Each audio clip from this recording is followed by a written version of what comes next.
Hey, before we start, go ahead and hit that subscribe button if this is your kind of thing. Slow, strange, and a little too real. It helps more than you know. And tell me in the comments what time it is where you are and where you're listening from. It's always fun to see someone tuning in from 3 a.m. in Kentucky or 9 p.m. in Seoul. Now dim the lights, maybe put on a fan for background noise, and get comfortable. We're going somewhere you probably never learned about in school. Tonight, you're going back in time, way back. Before TikTok, before the internet, before America was even called America. You're waking up in a city you've never heard of. But once, thousands of people lived here. There were homes, neighborhoods, kids yelling, corn roasting, and elders who knew the names of stars. No steel towers, no cars, just wood, earth, clay, and smoke. This is pre-Columbian North America. The year? Let's say 1150. You don't have to remember that. It doesn't matter. There are no calendars hanging on your wall, no clocks ticking. But make no mistake, this is a city. It's got streets, rituals, rush hour, drama, and you're in the middle of it. You are very much alive. Congratulations. You've just woken up in Cahokia. The good news? You're alive. The bad news? You're on the floor. You sleep on a mat woven from river cane and reeds, laid over packed earth that feels slightly damp and smells like yesterday's feet. There's no pillow, just your arm, which has gone numb. Your neck is sore from sleeping at the wrong angle. You shift a little, and something crunches. Hopefully not a bug. Could also be a kernel of corn. Or a beetle.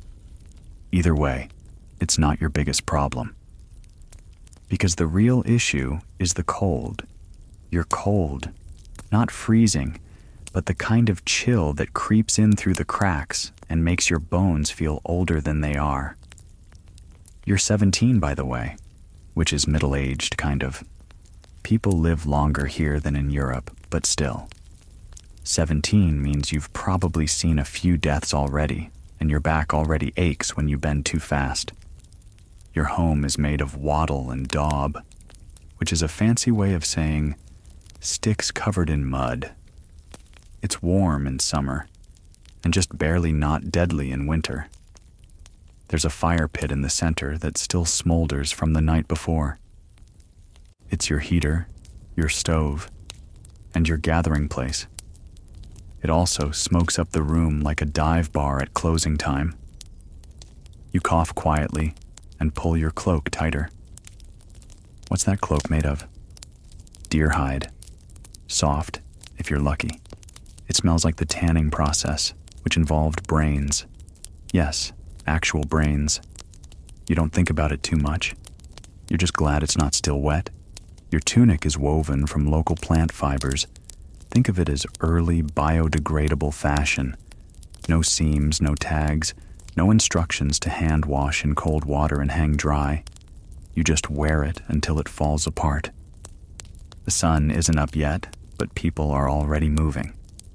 You hear someone outside scraping the side of their house. Someone else calling to a dog, though dogs here don't bark like you're used to.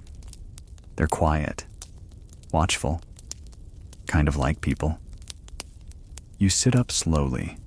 Your back cracks. Your stomach makes a sound like it's bargaining with you. Welcome to breakfast time. Here's the thing about food in Cahokia. It's mostly corn. Corn in ways you didn't know were possible. Corn boiled, mashed, roasted, baked, ground into mush. It's called nixtamal. And no, there's no butter, no salt, just heat and hope. You shuffle over to the fire pit and grab the small clay pot from its edge. Inside is a thick cornmeal porridge, left to simmer overnight. It tastes like wet grain with a whisper of ash. But it's warm, and that's enough. You eat it with your fingers, because spoons are a luxury and you've got 10 built-in ones anyway. Sometimes there's squash, maybe some beans. If your family was lucky or clever, someone traded for smoked fish or dried meat. Today, no such luck. Just the mush. You scoop, you chew, you swallow. You try not to think about the crunchy bit. There's no coffee, no tea, no orange juice in a frosty glass. But there is water, collected from a nearby stream, filtered through sand and hope. You drink from a gourd and try not to think about what swam in it earlier. Your immune system is the only reason you're alive. Now it's time to clean up. Sort of. Bathing is minimal.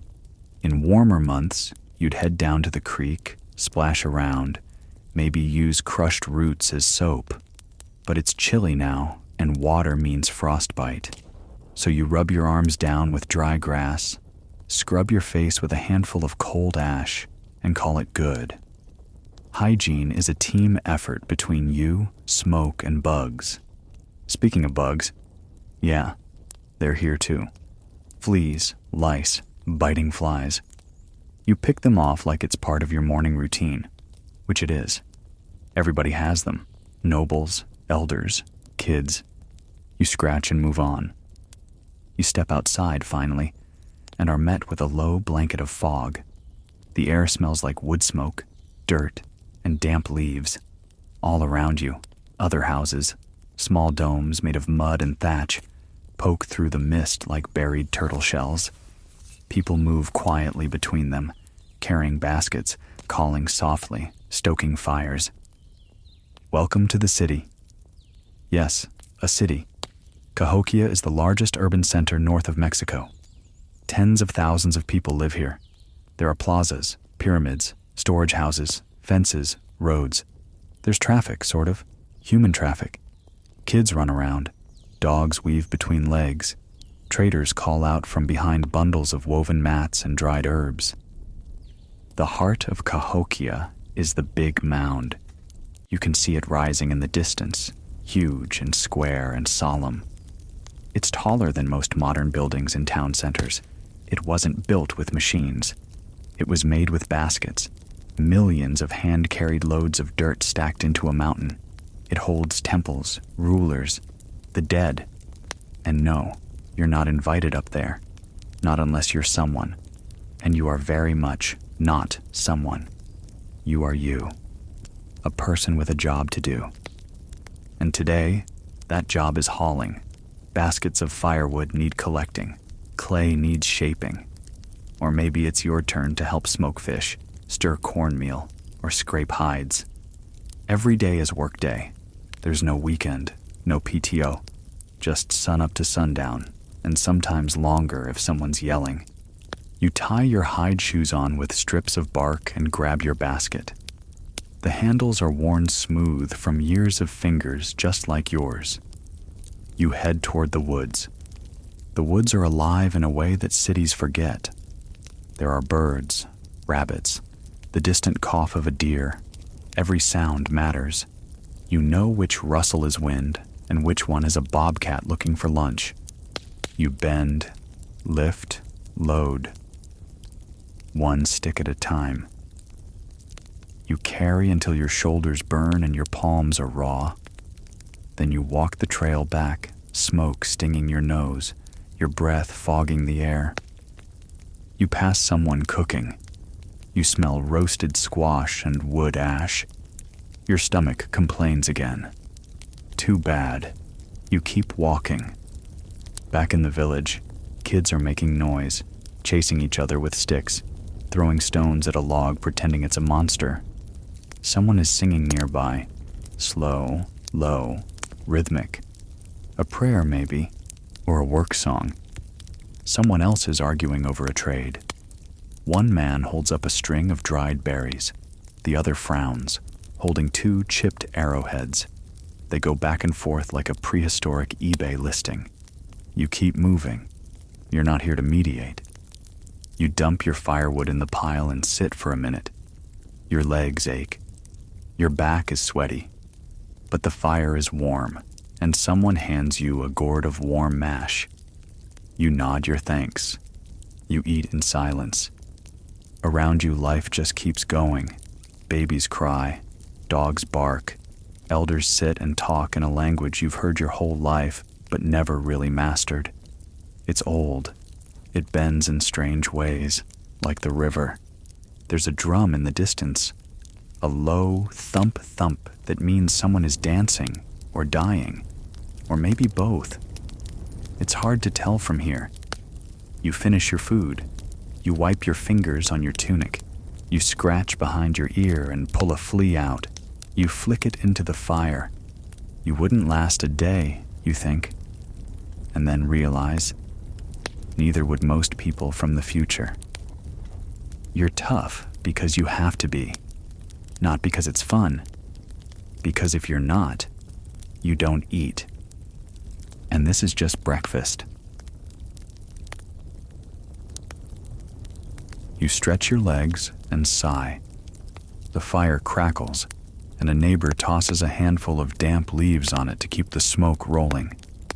Not for warmth, not for fun. This is mosquito defense. It's the closest thing you've got to bug spray. And while it doesn't work perfectly, at least the bugs leave your face alone long enough for you to chew without biting your own tongue. The sun is higher now. Warmth is creeping in through the fog, pulling it up into the sky like someone wringing out a wet shirt. You're still hungry, but you're always hungry. Not starving, not in pain, just always a little bit empty. It's the background noise of your life.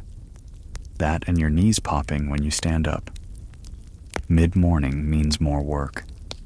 Today, you're helping your cousin with the food stores. You walk together down to the granaries, round raised structures that look like weird fat birdhouses on stilts. They're built to keep out rats, which sometimes works.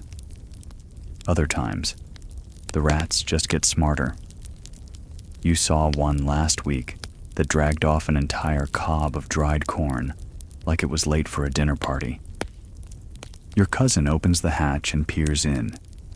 Inside, piles of dried corn, squash seeds, acorns, hickory nuts, all carefully sorted, layered, kept dry with bundles of grass and the occasional loud threat shouted into the dark corners to scare off anything with whiskers. You grab an armful of ears and carry them back to the fire pit. These will be ground into meal for tonight's mash, which, yes, is the same as breakfast.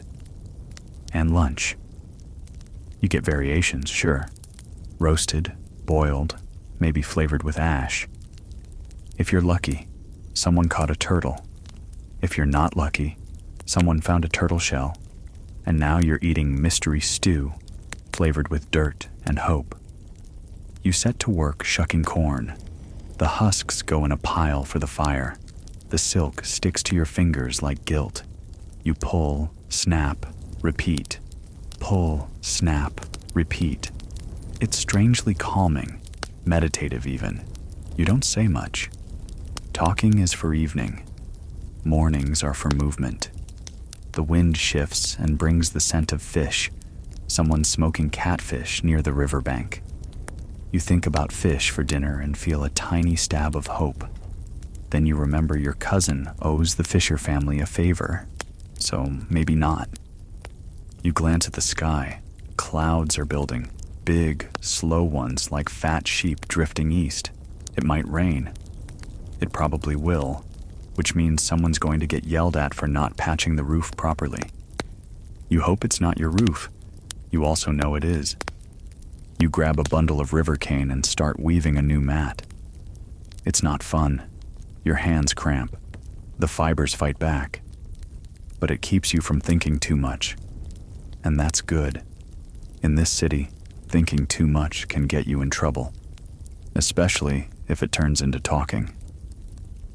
A little later, someone calls you over. A neighbor needs help moving a canoe. Not the sleek, carved kind you've seen in stories. This one is heavy, ugly. It creaks like an old man's back and smells like dead algae. but it floats. And that's the important part. You help drag it across the mud. Your toes squelch. Your calves burn. You nearly drop your end twice.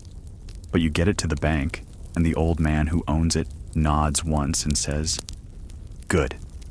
That's it. That's your thank you." Back at home, your little brother is trying to light a fire by blowing on damp moss. He looks like he's summoning a demon. You take over and do it right, then tell him he's not useless, just learning. He grins. You roll your eyes and hand him a bundle of wood to stack. He grunts and shuffles off. Victory. Lunch is another bowl of mush. This time there's something chewy in it. You ask what it is. The answer is, don't ask. You chew slower, carefully. You decide it's probably a root. You decide not to decide. You eat. The afternoon drags. You help scrape a deer hide with a shell tool. You get blisters. The hide smells like, well, deer. The tanning process will fix that, or make it worse. Depends on how good the mix is. And yes, it still uses brains. You wonder whose idea that was. Probably someone whose nose stopped working a long time ago. There's a ceremony tonight. You can tell because people are starting to clean up. Faces get painted with ash and ochre. Hair gets oiled and tied.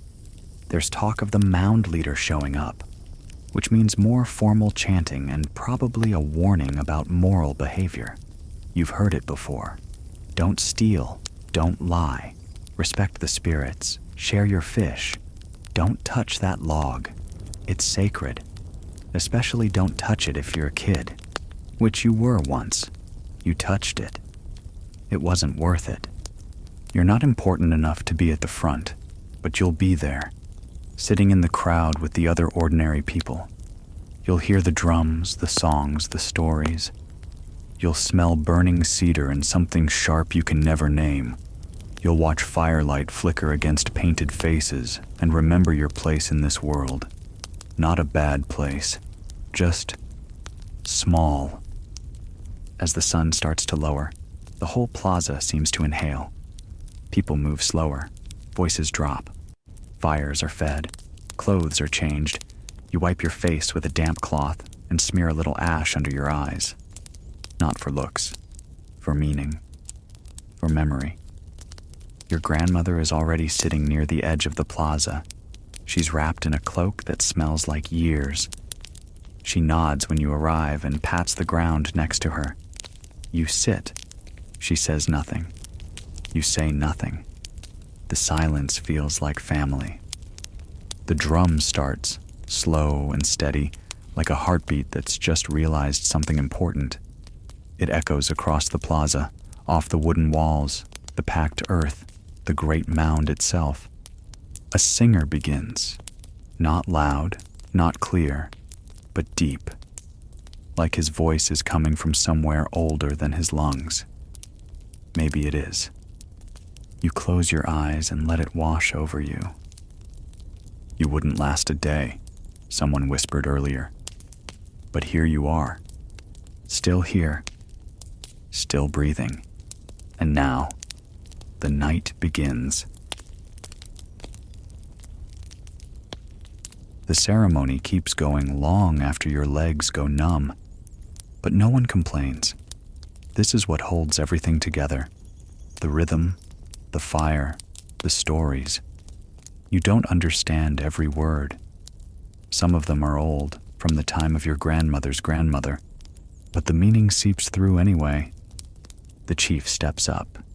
He's tall, or at least looks tall because of the feathers in his hair and the way he stands like he's holding the sky on his shoulders.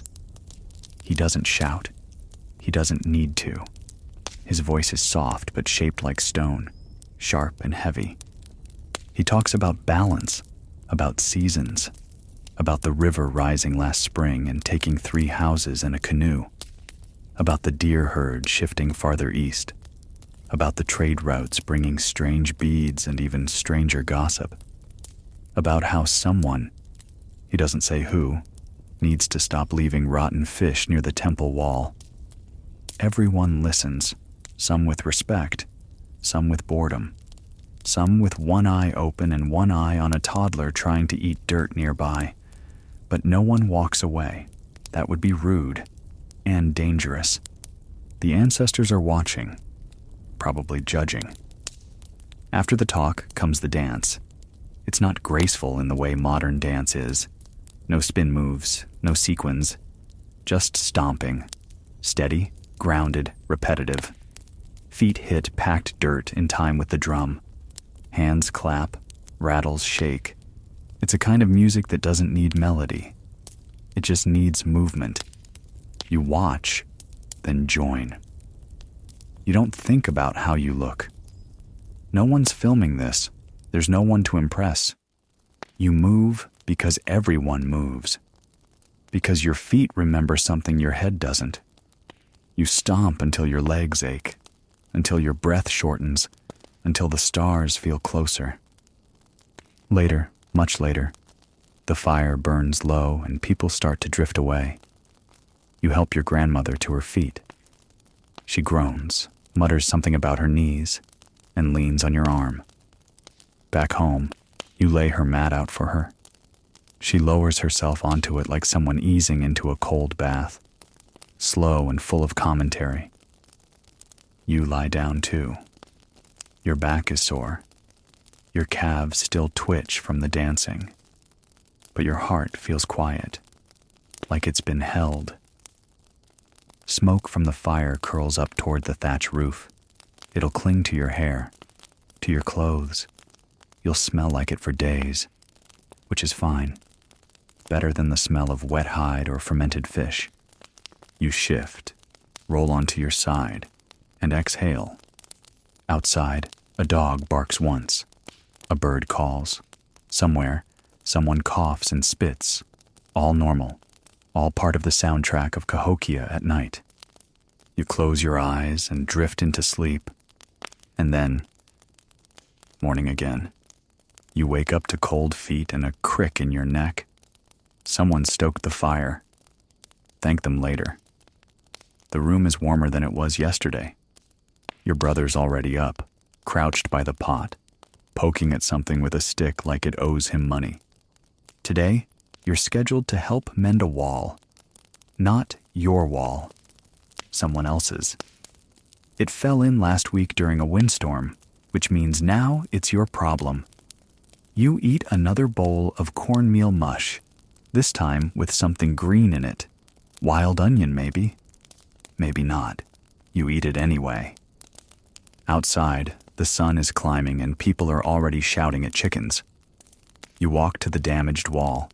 It's made of woven saplings plastered with mud and straw. The mud dried too thin. It cracked. The whole corner sagged in like someone kicked it. You spend most of the day slathering new daub onto it, bare hands deep in cold clay.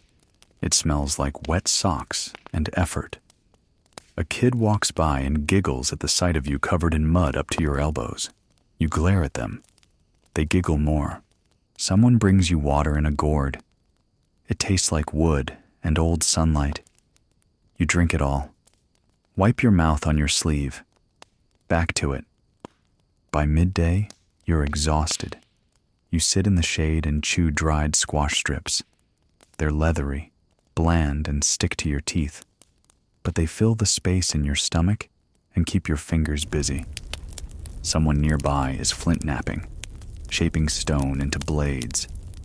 You watch as they strike carefully, flaking off tiny bits. One wrong hit and the whole thing shatters.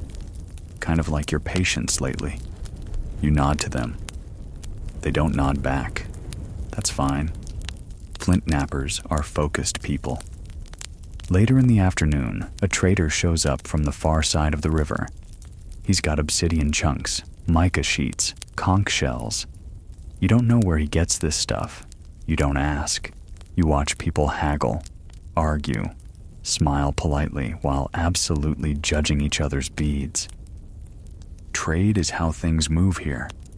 Not just goods, news, stories, ideas. You hear someone mention strange people far south who build pyramids twice as tall. You hear someone else whisper about villages starving in the north. You tuck that away. You don't know what to do with it. But you'll remember. The wall holds. The clay dries in the sun.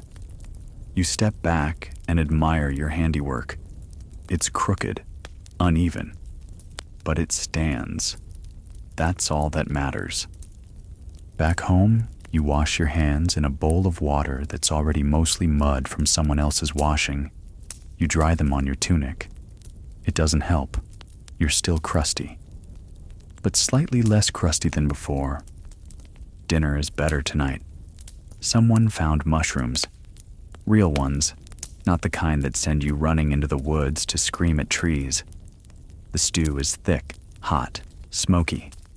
You eat until your stomach actually considers the word full. You sit by the fire and listen as your grandmother tells a story. Not one of the big myths, just a little one, about her sister getting chased by a raccoon through the cornfield. Everyone laughs. Even your little brother, who doesn't understand the point. He laughs because everyone else does. That's enough. The fire burns low again. Smoke curls. Someone snores. Someone talks in their sleep. You roll over. Close your eyes. And tomorrow, it starts again. You wake up with your mouth open and your face in the dirt. Not because you fell. That's just how you sleep here. On the floor.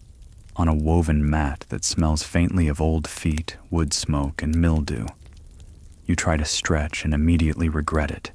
Your hip pops. Your shoulders crack. One of your legs is asleep, and your arm is already sore from doing absolutely nothing. You're 17 and feel like you're 90. Good morning. There's movement around you. The kind of slow, groaning, tired movement that means other people are also trying to pretend their backs don't hurt. Someone sneezes. Someone else coughs and spits into the fire pit. You don't open your eyes until the third sound, the clang of a wooden ladle against the cooking pot. That's the official get up alarm. Today's breakfast? Surprise. More corn. But hey, there's something else in the pot this time. It's red. Might be sumac berries. Might be beetle legs. No one tells you. No one cares. You chew slowly and tell yourself it's tangy. Your little brother is already outside, shouting at a bird. The bird is winning. Your mother is trying to brush ash out of her hair with a bundle of grass tied together with string. Your father left before dawn to check the fish traps. He took the dog. The dog is the smart one. You rub your face with your hands, smear some water over it from a wooden bowl that looks like it's seen too much, and call that bathing. Your breath smells like fermented squash. Your teeth feel like they're made of bark. You chew on a willow twig until it frays, scrub the side of your mouth, and spit into the fire. It sizzles. You stand up, grab your cloak, and step outside into the mud. It rained last night. Again. It always rains. The ground is sticky. Every step makes a soft squelch like the earth is reluctantly letting go of you. Today is gathering day, which sounds relaxing until you realize it involves walking for hours, stooping, carrying things, and trying not to get bitten by anything with more than 4 legs. You and 3 others, 1 older cousin, 1 younger cousin, and someone you kind of like but would never admit it, head out into the trees with woven baskets and 0 enthusiasm. The forest is loud, not like a city loud, but alive loud. Wind, leaves, birds calling, squirrels screaming at you from above because you looked at their tree funny. You walk for a while in silence, then stop at a cluster of shrubs with low red berries. You start picking, carefully, slowly. Every so often, you look around for snakes, thorns, or that one type of stinging caterpillar you'd really like to not meet again. It's repetitive work, Bend, pluck, drop, bend, pluck, drop. You get into a rhythm. Your mind wanders. You think about food. You think about sleep. You think about why your shoes are already wet and it's not even noon. You stop to drink from a gourd slung over your shoulder. The water is warm and tastes like moss, but it's wet. You take a few gulps and pass it around. No one speaks. That's normal. The work fills the space. You find wild onions. You find cattail roots. You find mushrooms that may or may not kill you, so you leave those for someone braver. You find a raccoon track and follow it for a bit, then stop when you remember raccoons don't like being followed. By mid-afternoon, your basket is full, your back is sore, and your patience is gone. The group heads home, feet dragging, sweat sticky behind your knees. The younger cousin has a beetle in her hair. You say nothing. She'll figure it out. Back at the village, smoke drifts from every rooftop. Kids run through puddles. A man yells about a broken net. Someone drops a clay pot and blames it on a spirit. You step over a dog that may or may not be alive. It eventually blinks. You nod. You empty your basket onto a mat near the fire. Your mother sorts through it. She says nothing, but the way she moves the berries into a separate pile is the closest thing to a compliment you're going to get. Dinner will be better tonight. Root stew, roasted squash, maybe fish, maybe. You sit down and stretch your legs. Your calves are cramping. Your fingers are stained. Your clothes are full of burrs. You pull 3 of them out before giving up. They've won. Night falls faster than you expected. Someone lights a torch. Someone else drops it. There's a brief panic, then laughter. You smile, just barely. Your grandmother tells another story. This one about a woman who married a bear. No one questions it. You just listen. The stars come out. The air turns cold. You lie down on your mat and pull your hide cloak over your shoulders. It smells like rain and sweat and something you can't name. You close your eyes and think about how tired you are and how much you're going to be doing the exact same thing again tomorrow. You wouldn't last a day, they say, and maybe you wouldn't, but you just did, and now you sleep. You wake up to the smell of burnt mush and the sound of someone loudly regretting their life choices. Your uncle, probably. He stayed up too late chewing bark and telling ghost stories, and now he's paying the price by burning breakfast. You roll over and pretend to be dead, just for a few more minutes. It doesn't work. Your little brother is already poking you with a stick he found somewhere. You tell him to stop. He pokes harder.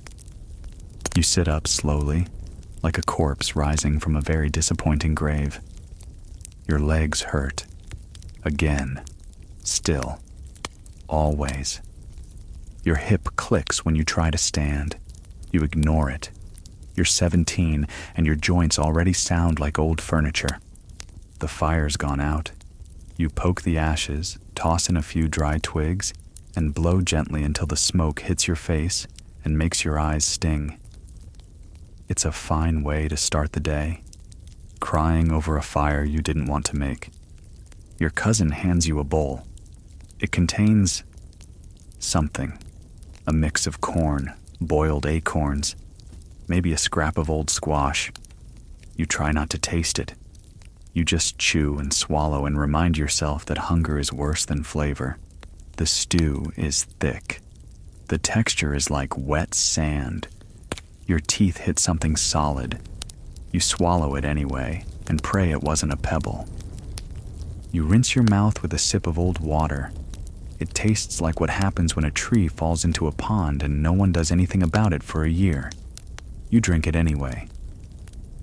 After breakfast, your task is simple.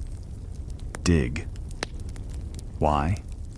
Because a new storage pit needs to be made, and for some reason, that's now your job. You grab a shoulder basket, a digging stick, and head toward the edge of the village, where the earth is softer and less likely to already contain someone's buried leftovers. Digging is a great way to learn humility. You dig for 5 minutes and feel like you've done something. You look down and realize you've made a hole the size of a turtle, a small turtle, a baby turtle. You keep going. Dirt gets in your shoes, your mouth, your eyes. You sweat. You swear quietly. You pause to stretch your back and hear it complain in 5 different languages. You keep going. By midday, you've managed to dig something roughly the size of a pit you could fall into. You call that success. Someone else comes by and nods in approval. You feel a strange surge of pride. Then they casually mention you'll need to do another one tomorrow. You eat lunch in silence, dried fish if you're lucky. If not, you get boiled roots with a side of judgment. Today is Judgment Day.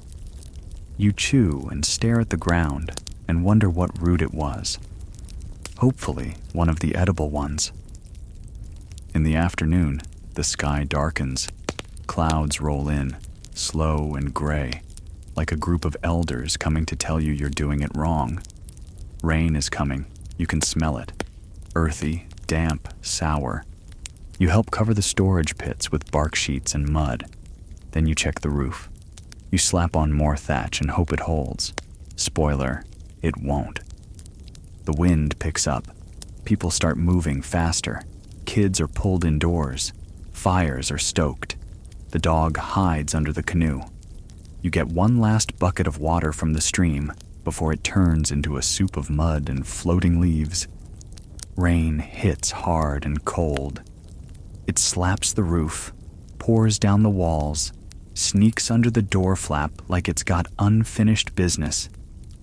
Inside, it's chaos. Smoke thickens. The fire struggles. Someone's sneezing. Your cousin's elbow is in your ribs. You sit against the wall, wrapped in a damp cloak, watching water drip from the ceiling. You count the leaks. You stop counting after 5 because it's just getting sad. Dinner is early tonight, not because you're hungry, but because there's nothing else to do. You eat the same mush as usual, this time a little more watery, a little more smoky. You sip it like soup and pretend it's fancy. Outside, thunder rolls. Someone says it's the spirits. Someone else says it's just thunder. Someone else says both. You nod because arguing about the weather won't fix your leaking roof. Your grandmother starts a story. She tells it slowly, letting her voice rise and fall with the storm outside. You close your eyes. You've heard this one before, about a fox that tricked the moon into following it. It ends badly. Most things do, but you still listen. Eventually, the fire dims. The smoke clears just enough for breathing. You lie back on your mat. You shift, then shift again, then give up and accept that you're going to sleep in a puddle. You tuck your hands under your arms, close your eyes, and let the rain carry you away. Tomorrow, you'll dig again. Tomorrow, you'll eat the same thing. Tomorrow, your shoes will still be wet. But tonight, you sleep. You wake up with your ear in a puddle. It's not a big puddle, just enough to make your cheek feel like a cold, soggy leaf. You roll over, but your other side isn't much drier. Everything in your house smells like wet bark. The floor is damp. Your blanket is damp. Your spirit is damp. The fire is out again. That's the 5th time this week. You poke at the ashes with a stick and feel something squish underneath. Could be a bug. Could be a seed. Could be the remains of last night's dinner. You don't check. You're not ready for that kind of emotional commitment this early. Someone sneezes behind you, loudly, then again. You sit up and turn around to find your cousin's face covered in what looks like pollen, moss, and regret. Allergies, probably. Or maybe they stuck their face in the spice pile. You don't ask. Outside, it's cold. Not icy, not snowy. Just that stubborn kind of cold that clings to your bones and doesn't let go. You wrap yourself in a cloak that still smells like wet hide and step outside. The sky is flat and gray. The kind of gray that says, no, there won't be sunlight today. Or tomorrow. Maybe never again. Your task today is easy. Just a quick walk to the nearby marsh to gather cattails. You pretend to be excited. You're not. The walk is quiet. You pass the granaries, still standing, still vaguely rat-infested. You pass the dog. It growls at you, not because it's angry, just because it's bored. You pass the canoe that somehow still hasn't been moved. It's becoming part of the landscape now. When you reach the marsh, the air changes. It's wetter here, muggier. It smells like warm mud, damp leaves, and something that might once have been a frog. You wade into the reeds. Your feet sink. Your legs itch. You pull up cattail stalks, one at a time, careful not to snap the heads. They'll be dried, split, and woven into mats later. Or kindling. Or maybe even pillows, if your family suddenly decides comfort is a priority. There's a bug in your shoe. It bites you. You swear softly. You keep going. By the time you're done, your hands are scratched, your clothes are streaked with brown water, and your legs are humming with fatigue. Back in the village, a group of elders is arguing. You can't hear all of it, but you catch the phrase, fish basket thief, and something about someone's missing turtle. You keep walking. This sounds like a story you don't want to be part of. You drop your haul at the side of the house and sit by the fire pit. The fire is finally going again. The smoke is thick but warm. You stare into it and zone out for a while. Lunch is cold today. Cold mash, cold water, cold stare from your mother when you ask if there's more. You chew the same way you dig, slowly, without joy. Someone plays a rattle nearby. Not for music, just to annoy everyone. It works. Your brother starts dancing in a way that makes you concerned for his coordination. He steps on a pot shard and hops away, screaming. No one helps. We've all been there. Later, you help repair baskets. It's repetitive work. Bend the cane, weave it through, tighten, repeat. If you mess up, the whole thing collapses. Kind of like life. The evening comes faster than you expect. You look up and realize the sun is already hiding behind the trees. Shadows stretch across the village. Fires start. Voices soften. Dogs curl up in corners. Dinner is, you guessed it, mush. But this time, someone added something that smells like garlic. You try not to get your hopes up. You eat slowly. You sit with your grandmother again. She tells a story about a giant bird that stole children's voices. You don't know why. You just listen. You're too tired to question it. Later, lying on your mat, you count the holes in the roof. It still leaks. You stopped caring 2 days ago. Your feet are dirty. Your arms are sore. Your stomach is making threats. And still, you sleep. Because there's nothing else to do. And because tomorrow, you do it all again.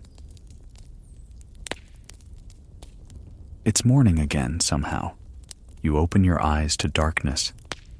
Not because it's still night, but because the smoke from the fire has filled the room again. You cough. Someone else coughs. Someone swears. The air tastes like burnt bark and last week's stew. You crawl out from under your blanket, which is no longer a blanket. but more of a damp suggestion of fabric. Your back cracks, your knees creak, and your ankle does something you're not prepared to name. The fire's low, but at least it's warm. You sit by it and blow gently. It flares up just enough to show everyone's miserable faces. Your uncle groans. Your little brother picks at his toes. Your grandmother snores.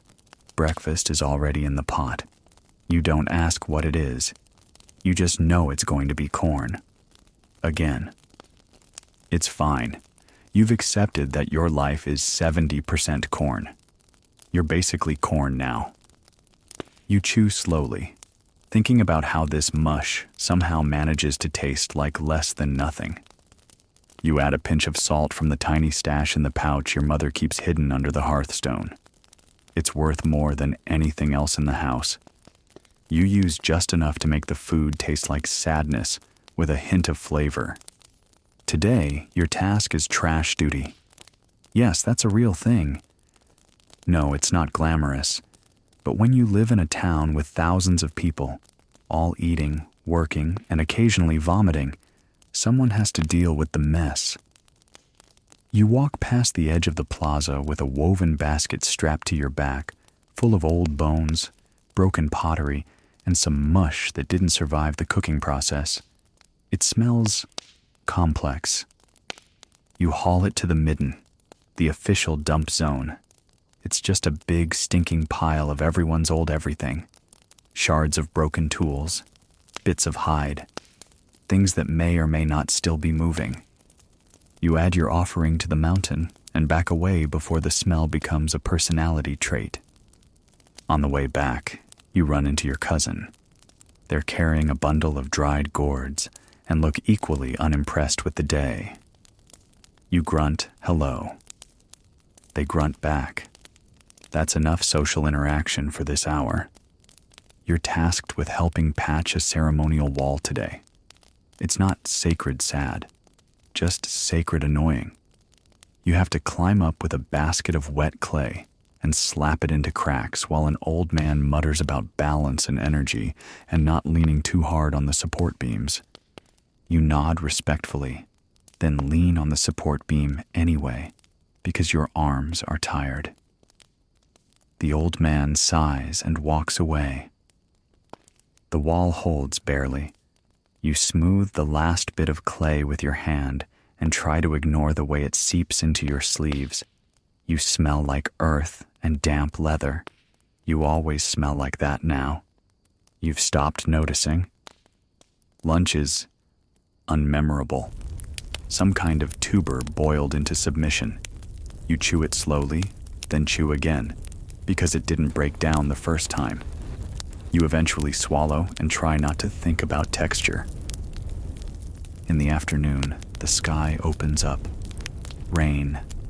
Again. You pull your hood over your head and squint against the drops. The clay you just slapped onto the wall starts to run. You walk faster. Inside, people crowd around the fire. It smokes more now, trapped by the humidity. The room is thick with heat, voices, and the scent of wet dog. You don't even have a dog. It's just in the walls, in the air, in the structure of life. Someone starts singing softly. Not because they're happy, because it distracts from everything else. The melody is old. You've heard it since you were small. It's about fish or storms or maybe longing. You've never asked. Dinner comes and goes. Same as always. At night, the storm keeps going. The roof drips steadily into a bowl someone placed 2 seasons ago and never moved. You curl up under your mat. You're wet, you're cold, and your last clean shirt has become a towel for the dog. But your belly's mostly full. Your fingers still move.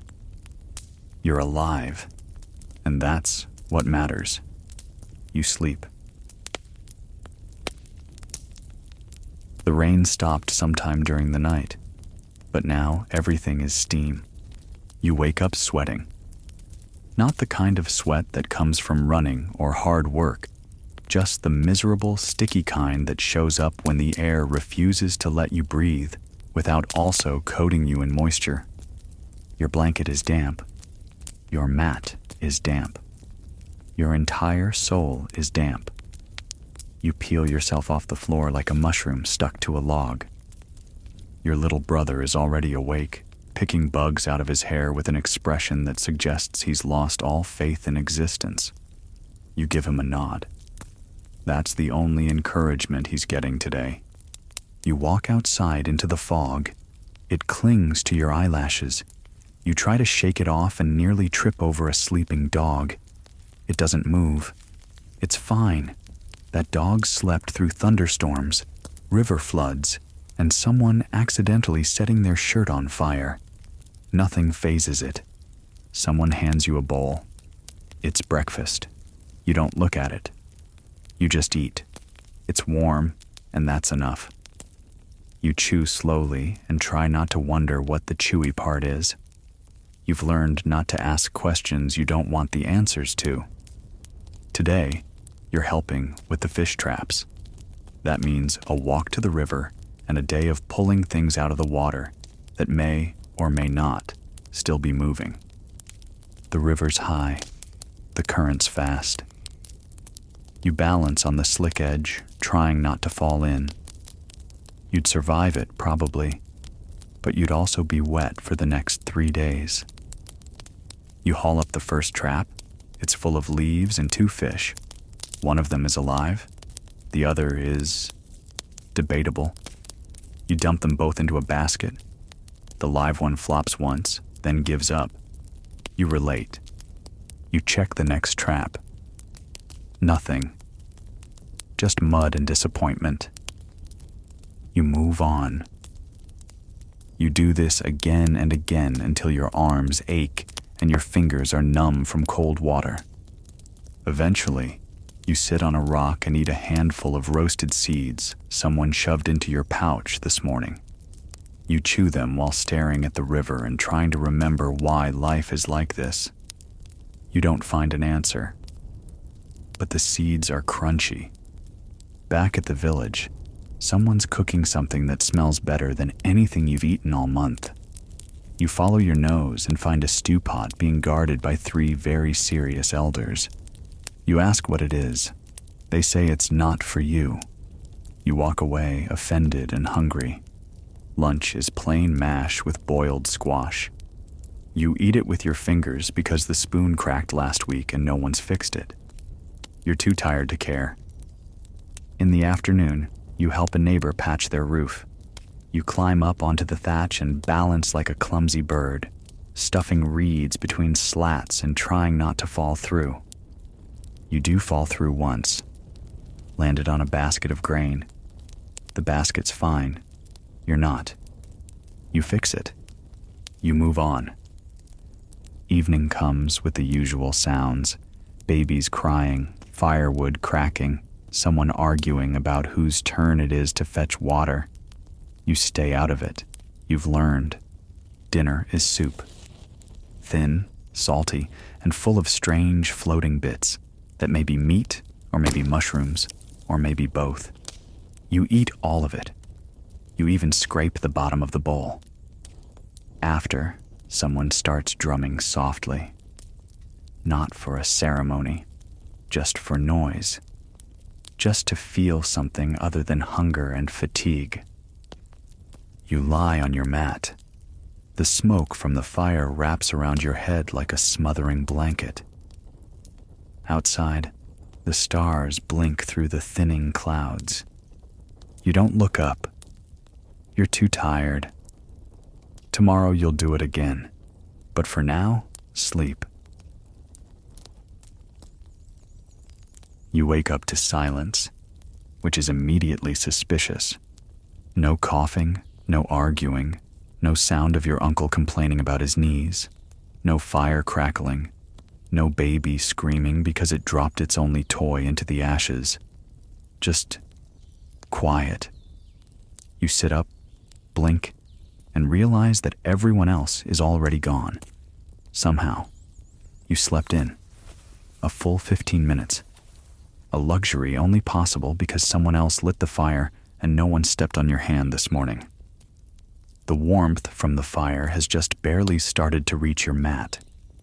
You stretch, slowly, carefully, like someone trying to negotiate with their own spine. You stand, your knees object. You ignore them. There's no bowl waiting for you today. You get to cook your own mush. You stir the pot with a stick that doubles as a walking cane when the elders get tired of standing. The smell is familiar. Sour, smoky, maybe a little sweet if you tilt your head and squint hard enough. You eat in silence. Outside, the world is damp again, the ground soft under your feet, like someone forgot to finish building it. You walk past the usual, that one crooked fence post, the bundle of drying fish skins, the dog that now refuses to move for anyone. Your job today is a good one. You're helping carve canoe paddles, which means sitting in the shade with a dull stone blade, scraping at wood for hours until your hands cramp and your patience evaporates. The log you're working on is stubborn. It splinters if you rush. It ignores you if you go too slow. It's basically a metaphor for every relationship you've ever had. You scrape and scrape, then stop to wipe your forehead, even though it's not actually hot. You're just frustrated. Someone nearby offers advice. You pretend not to hear. At midday, you stop to eat a handful of roasted corn kernels. They're hard, like might chip a tooth, hard. You chew carefully. One pops unexpectedly and shoots out of your mouth like a tiny edible weapon. You don't go after it. The ants win this round. After lunch, you keep carving.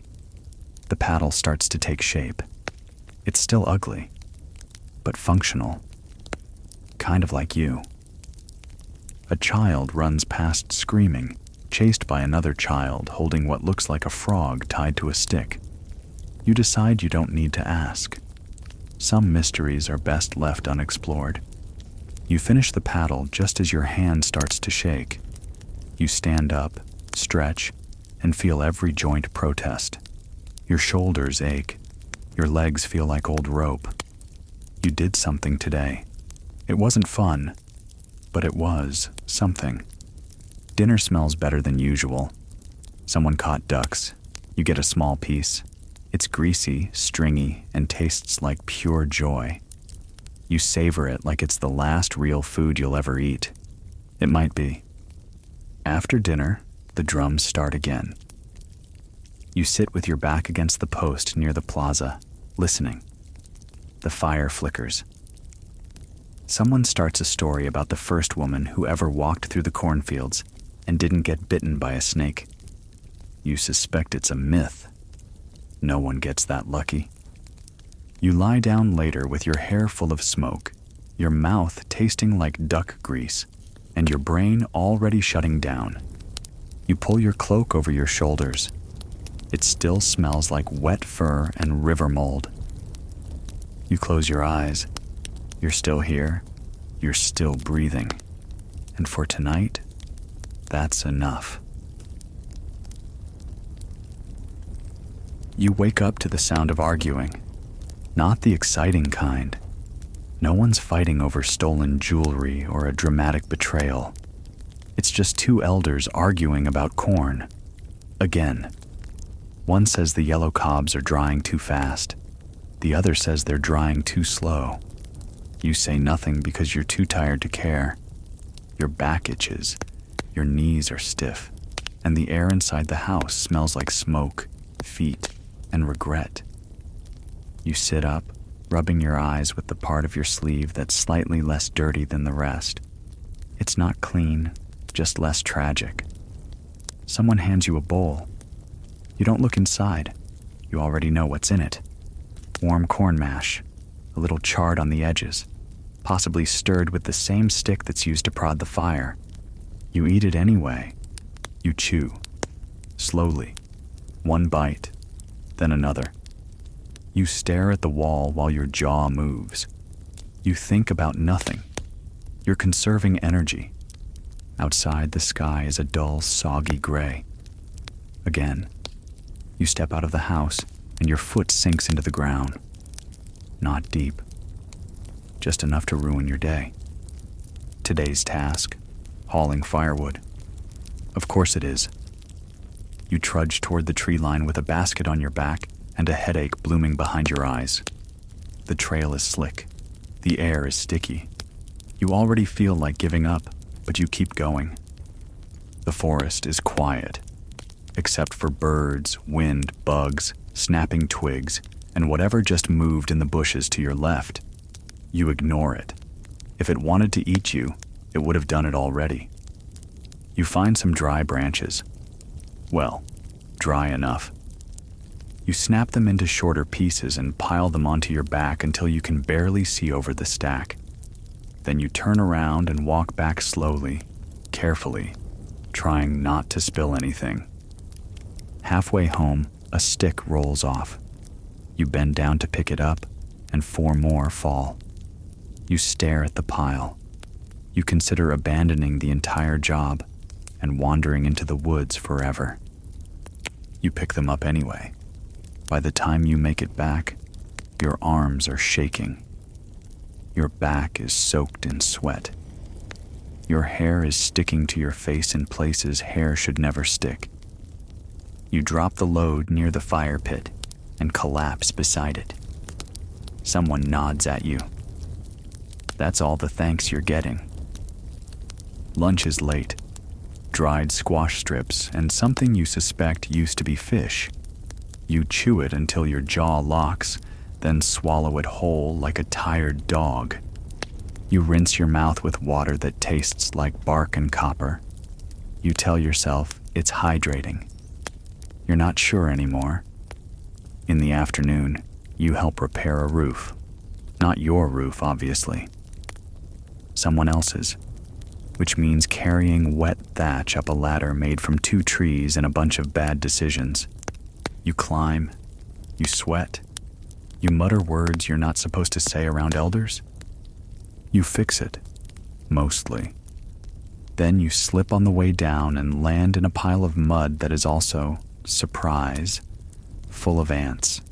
You swat them away, wipe your hands on your tunic, and wonder how many more of these days you're expected to survive. Dinner is early tonight. Stew. Thin, salty, and full of floating root chunks that all taste the same. You eat slowly, trying to convince your stomach that this counts as nourishment. After dinner, someone plays a flute. Badly. It sounds like a goose in pain. People clap anyway. That's just how it goes. You lie down under your mat, listening to the night sounds. Frogs croaking, fire crackling. Someone complaining about how their blanket smells like vinegar. You smile faintly. You made it through another day. Barely. And now, you sleep.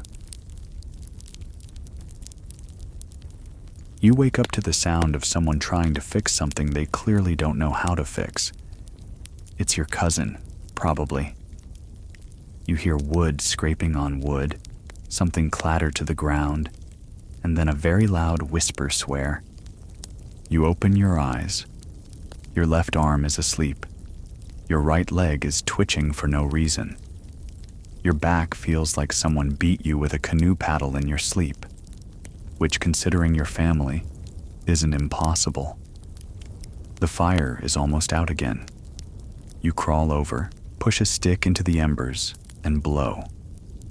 You're not even awake yet, and already doing survival tasks. There's no such thing as a slow start here. Someone hands you a gourd of warm water. You drink it. It tastes like moss and disappointment. Today's breakfast is different. There's something orange in the mash. Maybe squash. Maybe mold. You eat it anyway. You're not in a position to be picky. After breakfast, your task is something new. Helping with a clay oven. which sounds exciting until you realize it involves hauling heavy chunks of dry earth, breaking them with a stone, mixing the powder with water and ash, and then stomping it with your bare feet until it's the right consistency. You take off your shoes, step into the pit, and begin. At first, the wet clay is cold and kind of soothing. 10 minutes later, your toes are cramping, your legs are shaking, and your ankles feel like they're trapped in glue. You stomp, you mix, you sweat. Someone watches and critiques your technique. You nod while secretly planning to push them into the pit. You don't, but you think about it. Eventually, the clay is ready. You slap it into shape along a half-built dome. Your hands are brown and sticky and vaguely vibrating from fatigue. Lunch is plain. Again, roasted roots and a smear of berry paste. You eat slowly, then chew a piece of bark for the bitter taste, just to feel something. In the afternoon, you're asked to help prepare fiber for weaving, which means pounding raw plant stalks with a rock until the fibers separate and you can pull them into long strands. It's loud, monotonous, exhausting. You do it for hours. Your hands are raw. Your arms are noodles. The pile of fibers barely grows. A child walks by and asks why you're hitting the plants. You tell them it's so they can have mats to sit on. They say they prefer the dirt. You stare at them, wondering how early it's socially acceptable to give up. Dinner is better. Someone found a handful of chestnuts. You eat them roasted, hot, slightly sweet, almost enough to feel like a treat. You savor every bite. Then it's gone, and you're left with the taste of smoke and the knowledge that tomorrow is probably boiled squash again. You sit by the fire. Someone plays a drum with one hand and uses the other to flick pebbles at a sleeping dog. You stare at the flames and zone out. The wind picks up. The roof whistles softly. You curl into your blanket and pull it tight around your shoulders. Your feet are dirty. Your shoulders hurt. You're alive. And now, you sleep. You wake up to the sound of rain. Again. Not gentle storybook rain. Not dramatic, cinematic thunderstorm rain. Just that slow, relentless kind of drizzle that makes everything feel soggy, even your brain. Your blanket is wet. Your pillow, if you can even call a folded-up bundle of moss a pillow, is wet. The spot where you always put your left elbow while you sleep is also wet. It's all wet. You sigh. A long, slow, useless sigh. Then you sit up. The fire barely made it through the night. You poke it back to life using the same stick you use for everything. Cooking, scratching your back, pointing at things, occasionally threatening raccoons. Someone hands you a bowl. You don't even look. You just start eating. The mash is thinner than usual. Maybe too much water in the pot. Maybe someone gave up halfway through cooking. You respect it either way. Today's task is a group 1. A new longhouse is going up, and everyone has to help. Which means hauling beams, stacking bark, and trying not to get in the way of the people who actually know what they're doing. You drag a log through the mud with 2 other people. None of you speak. You're saving your energy for surviving. You drop the log. A toad hops out from underneath. You all nod solemnly. The toad knows things. Then you climb onto the frame and start tying down bark slabs with long cords of twisted fiber. It's slippery. Your fingers are cold. You keep having to shift your weight because every piece of bark wants to either break or slide out of place. Someone below is yelling instructions. You pretend you can't hear them. It's not your fault the wind carried their voice away. Eventually, the roof is passable. Not good, not strong, not dry, but passable. You get a chunk of cold, dried meat as a reward. You chew it until your jaw clicks. You wonder what kind of animal it was. Then you decide you're better off not knowing. Lunch is eaten sitting on a log that may or may not still be a home for beetles. You eat fast, swatting at flies and pretending you don't see the ants crawling near your feet. After lunch, you help dig a drainage channel because too many people have slipped in the mud and cursed at the sky. You join in because it feels right. The digging is slow. The mud is thick. Every scoop you pull out gets replaced by more water. It's like trying to empty a lake with a spoon. By the time you're done, your legs are coated in a layer of sticky grime. You rinse them in a puddle. It doesn't help. Dinner is early again. Mush with a tiny piece of fish flaked into it. You get excited until you realize the fish was mostly bones. You crunch down on something sharp and pause. Then you just keep eating. Someone passes around a drink made from fermented berries. It tastes like sour smoke and sadness. You take a sip. It burns. Then you take another. You sleep better when your throat is numb. You curl up on your mat. The roof drips near your head. The fire crackles, soft and low. You close your eyes. And just before sleep takes you, you think, maybe tomorrow the stew will be thicker. Maybe tomorrow the rain will stop. But probably not. And that's fine. You wake up with a beetle in your hair. Not a big one. Not a crunchy one. Just small, confused, and deeply committed to ruining your morning. You flick it away and sit up. Your spine pops like someone snapping twigs. Your blanket is twisted around your legs like a trap. You untangle it and toss it to the side. It lands with a damp thud. Someone's already stirring the breakfast pot. You catch a whiff of burnt corn and maybe, wild onion. You don't get excited. The last time someone promised flavor, it turned out to be scorched moss. You take your bowl and eat slowly. The mush is lukewarm and slightly grainy, with just enough taste to remind you it's not plain water. You chew with effort. Your jaw makes a quiet click. You ignore it. Outside, the sun is up, but it's hiding behind a wall of haze. The air smells like wet bark and old smoke. Your shoes are still wet from yesterday, and they greet your feet with the enthusiasm of two sponges dipped in sadness. Today, you're helping with storage again. That means checking the pits, clearing out anything that's molding, and reinforcing the coverings with bark, mud, and, when available, regret. You lift the bark lid from one of the pits and immediately regret it. The smell hits you like a wall. Something in there gave up weeks ago. Possibly a melon. Possibly something that used to move on its own. You cover your nose with your sleeve and dig carefully. You scoop out the worst of it, dump it into a basket, and carry it to the edge of the woods. You don't make eye contact with anyone. This part of the job doesn't come with respect. By the time you're done with 3 pits, your hands smell like sour roots and fermented nightmares. You rinse them in the stream. A frog watches you with judgment. You splash water in its direction.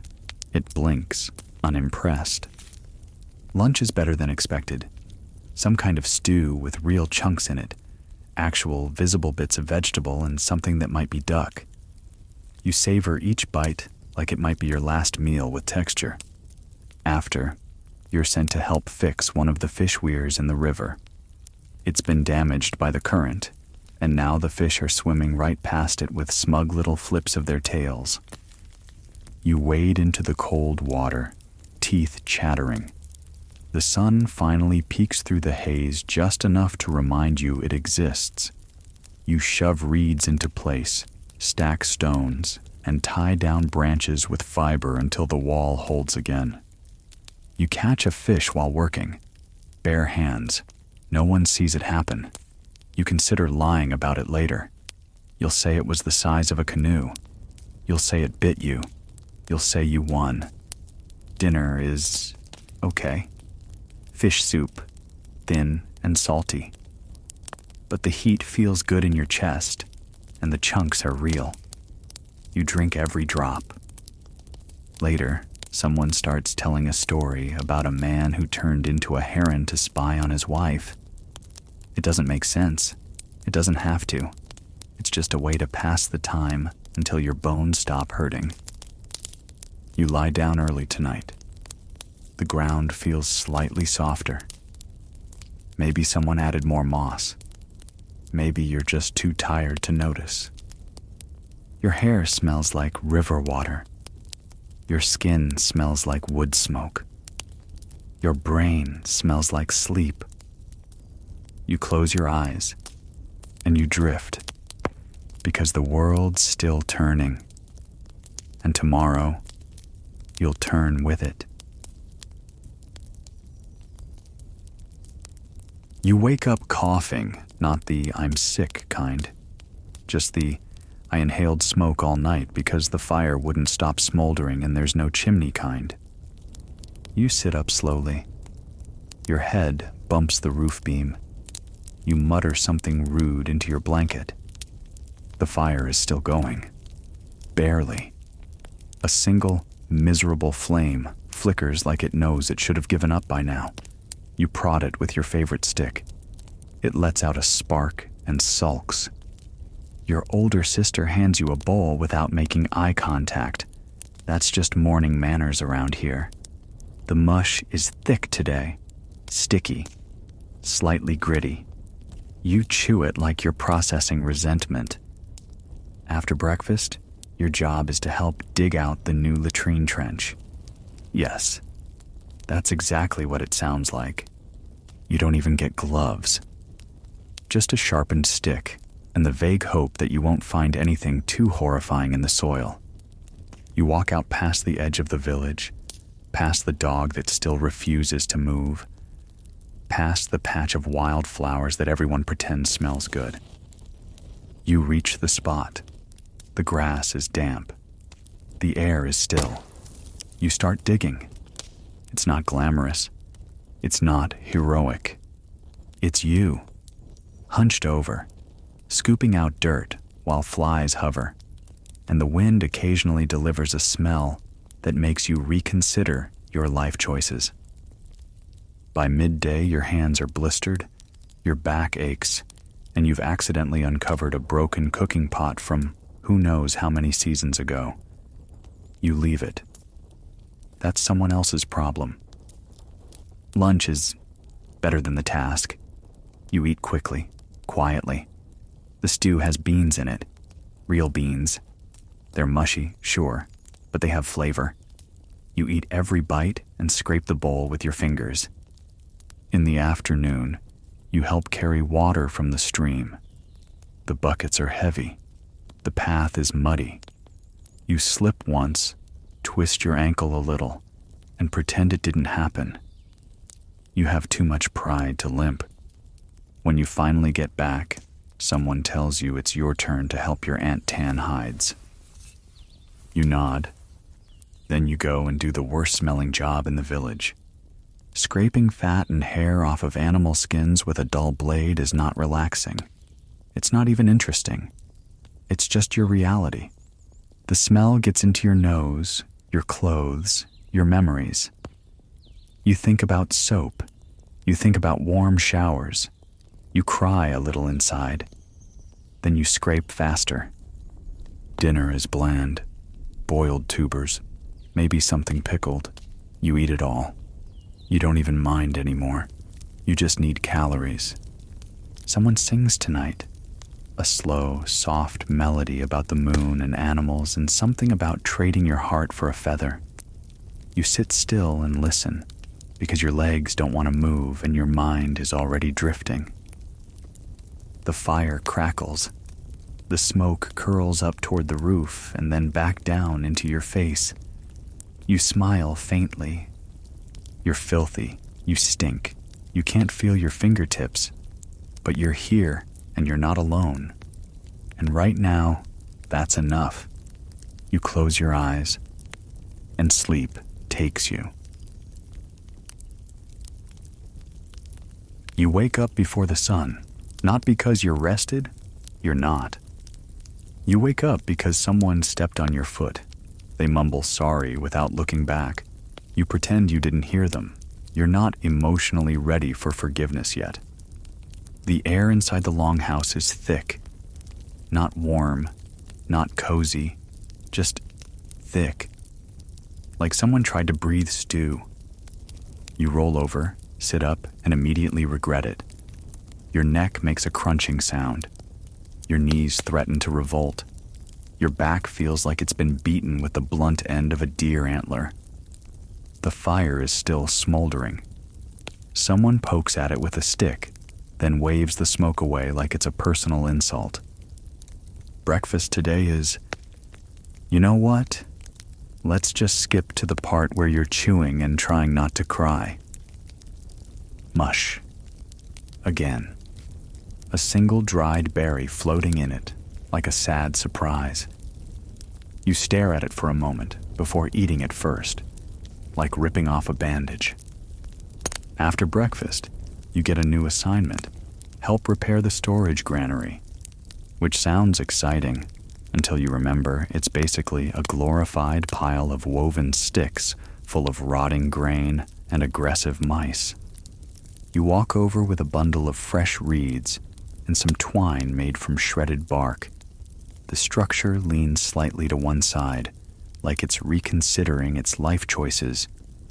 You climb onto the side and begin weaving new reeds into the gaps. Every few minutes, you pause to shoo away a beetle, or a squirrel, or a child who wants to help, but is mostly just chewing on the tools. Eventually, the basket walls look slightly less pathetic. You tie off the edges, hop down, and immediately step in something soft that shouldn't be soft. You scrape your foot in the dirt and keep walking. Lunch is a pile of mashed root vegetables with a side of smoked something. You don't ask what. You just eat it. Someone tries to talk to you about ceremonial obligations for the next full moon.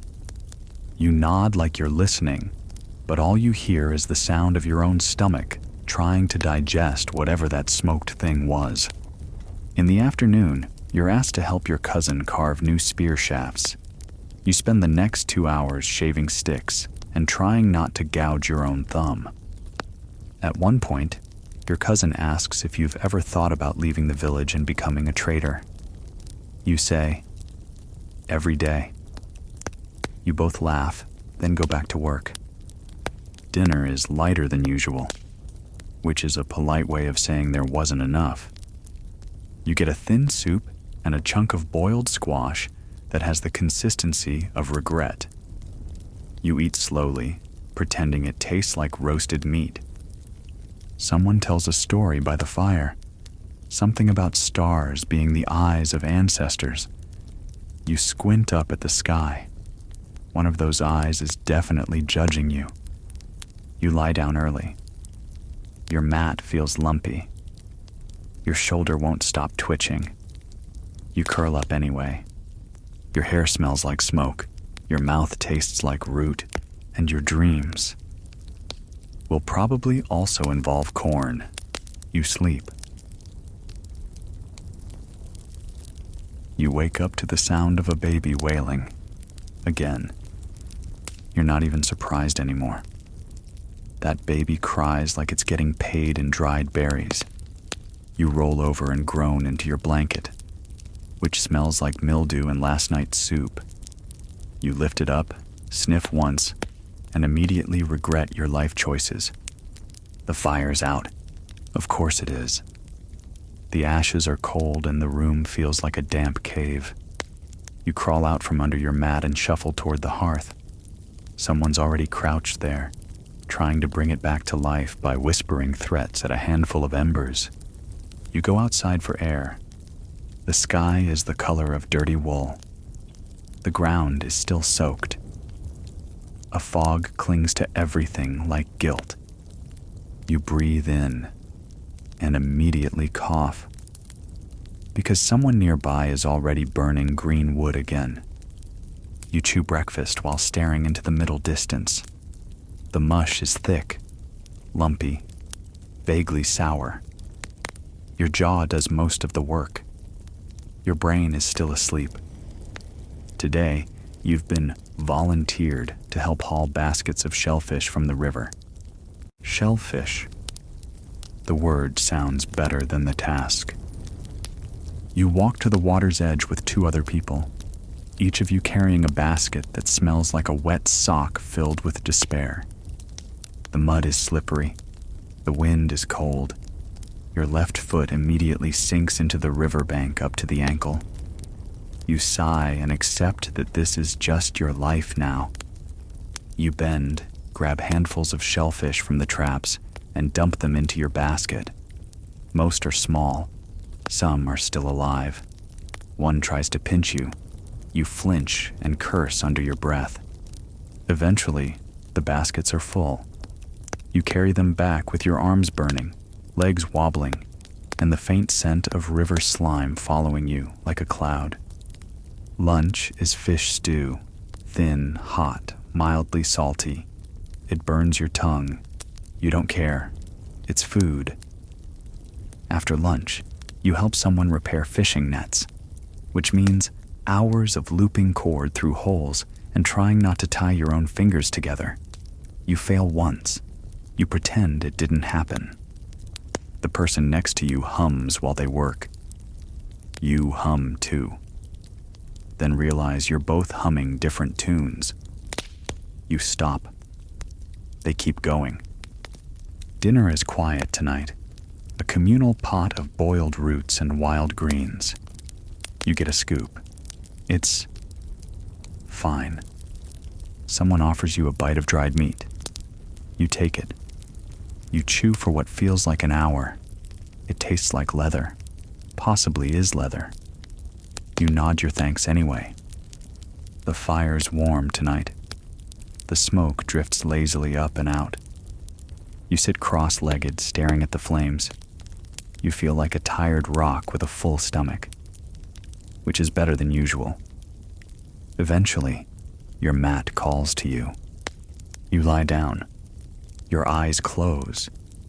Your dreams tonight will smell like fish and sound like babies crying. You sleep anyway.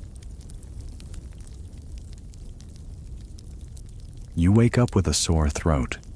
Not the I'm dying kind. More the I spent all night breathing campfire smoke and possibly snoring into a moldy blanket kind.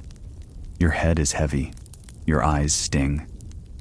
You cough once and consider just lying back down and pretending to be unconscious until someone else makes breakfast. Too bad. It's your turn. You drag yourself over to the fire, which is now just a pile of sad, gray ash pretending to still be warm. You poke around, find a tiny ember, and start feeding it twigs. You blow gently. It coughs at you. Eventually, you get a weak flame. You drop in the pot and add water and grain and something that looks like a shriveled root. You stir. It hisses at you. You hiss back. It smells edible. That's the best you can hope for. People shuffle in and take their bowls. Some grunt in appreciation. Some just grunt. You eat last. Your portion is mostly crusty bits and one small floating beetle. You remove it. It wasn't invited. After breakfast, it's hunting time. You're not the main hunter. Don't get excited.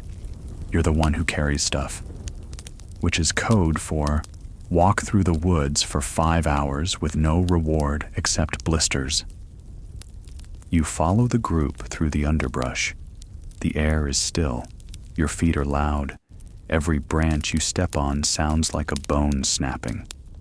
After an hour, someone spots a deer. Everyone freezes.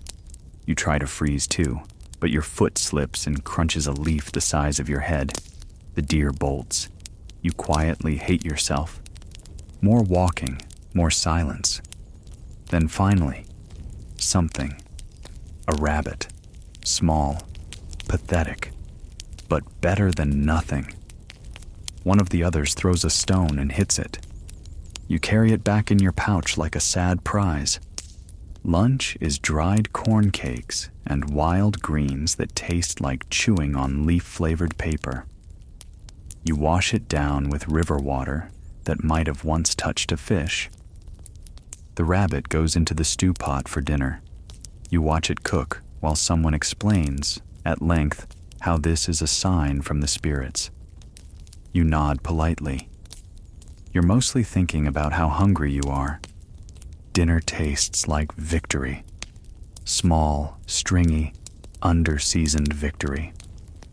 You savor every bite of that rabbit like it's the last meat you'll ever have, which it might be.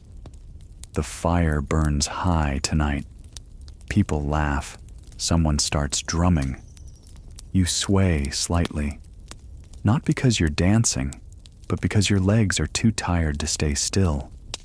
Someone offers you a drink made from fermented berries. You sip it.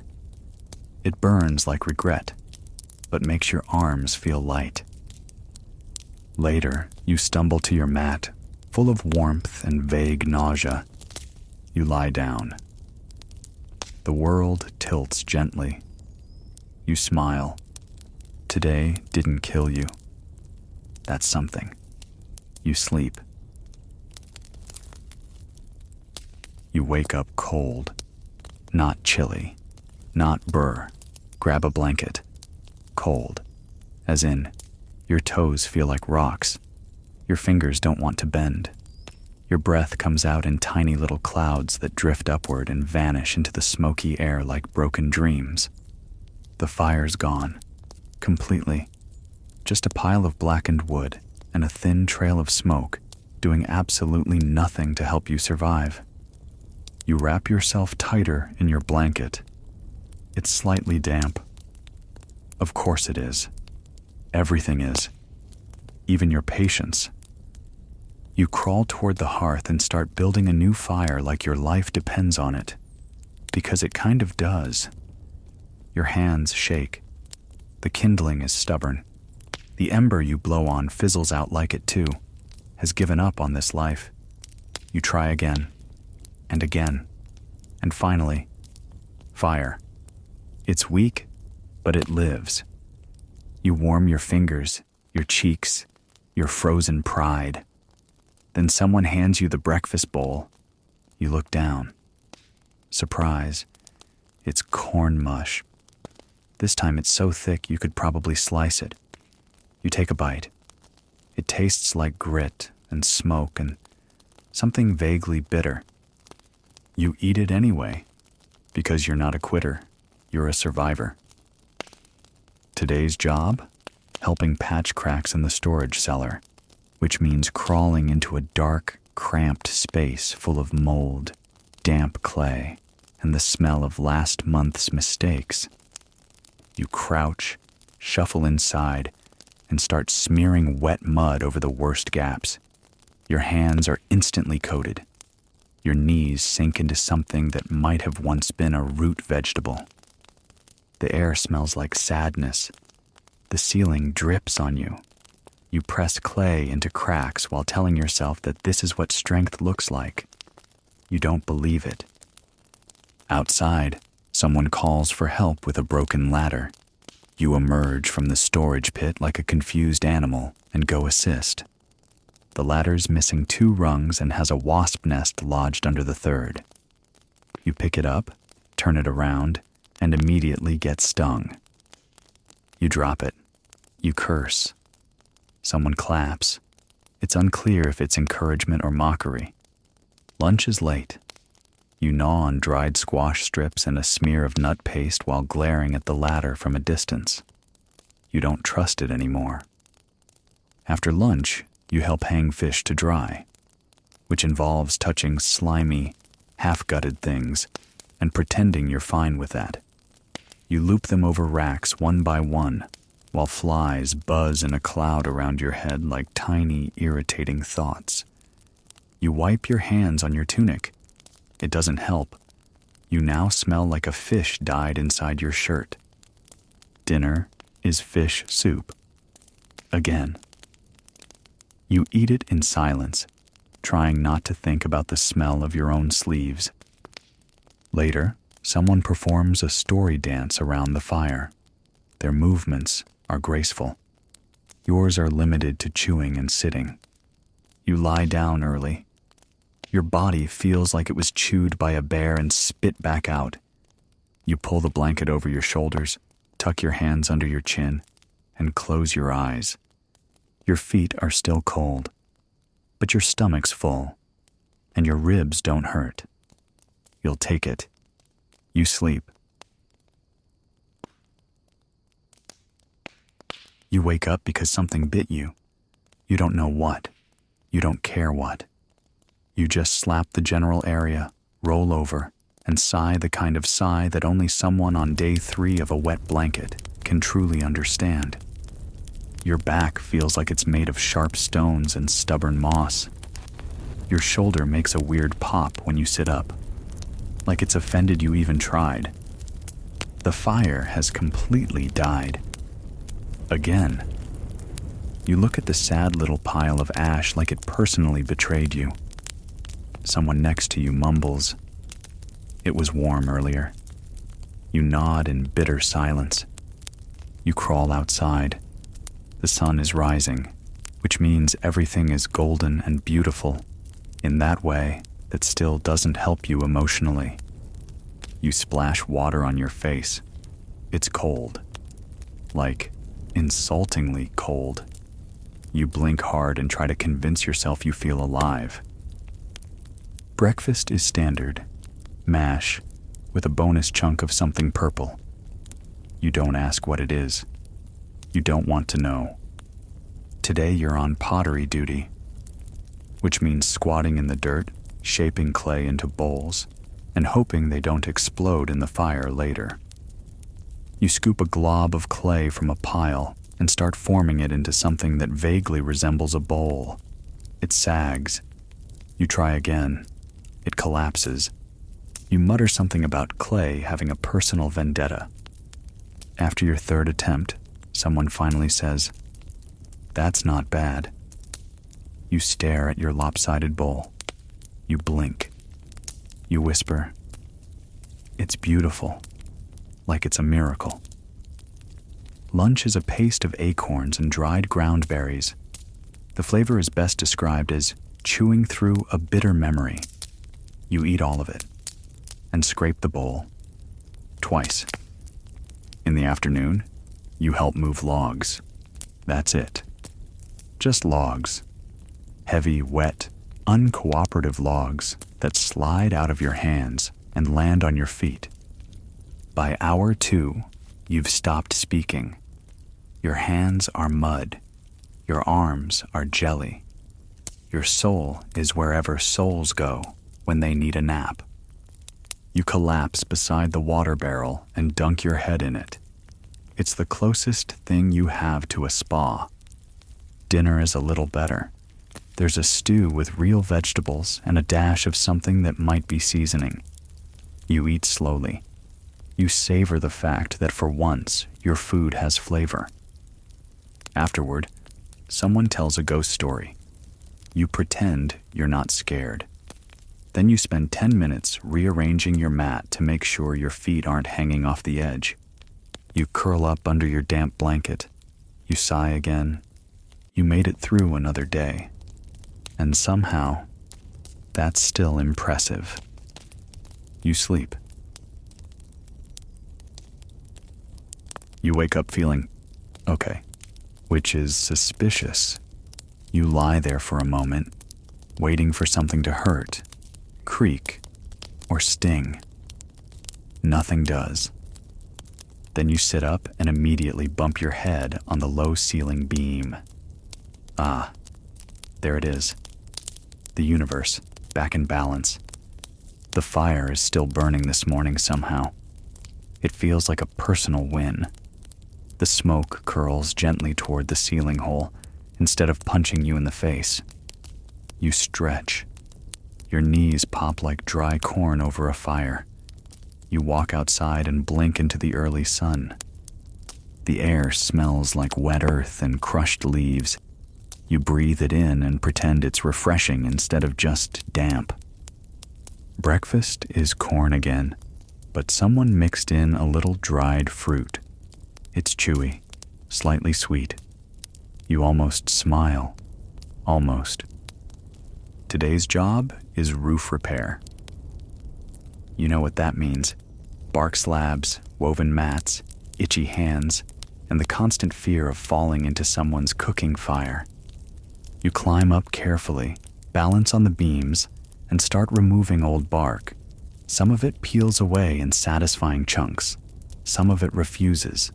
You wrestle with it for 10 minutes before giving up and blaming it on bad spirits. New bark is brought up. You lay it carefully, pressing it down, overlapping it like scales. Your arms burn. Your back aches.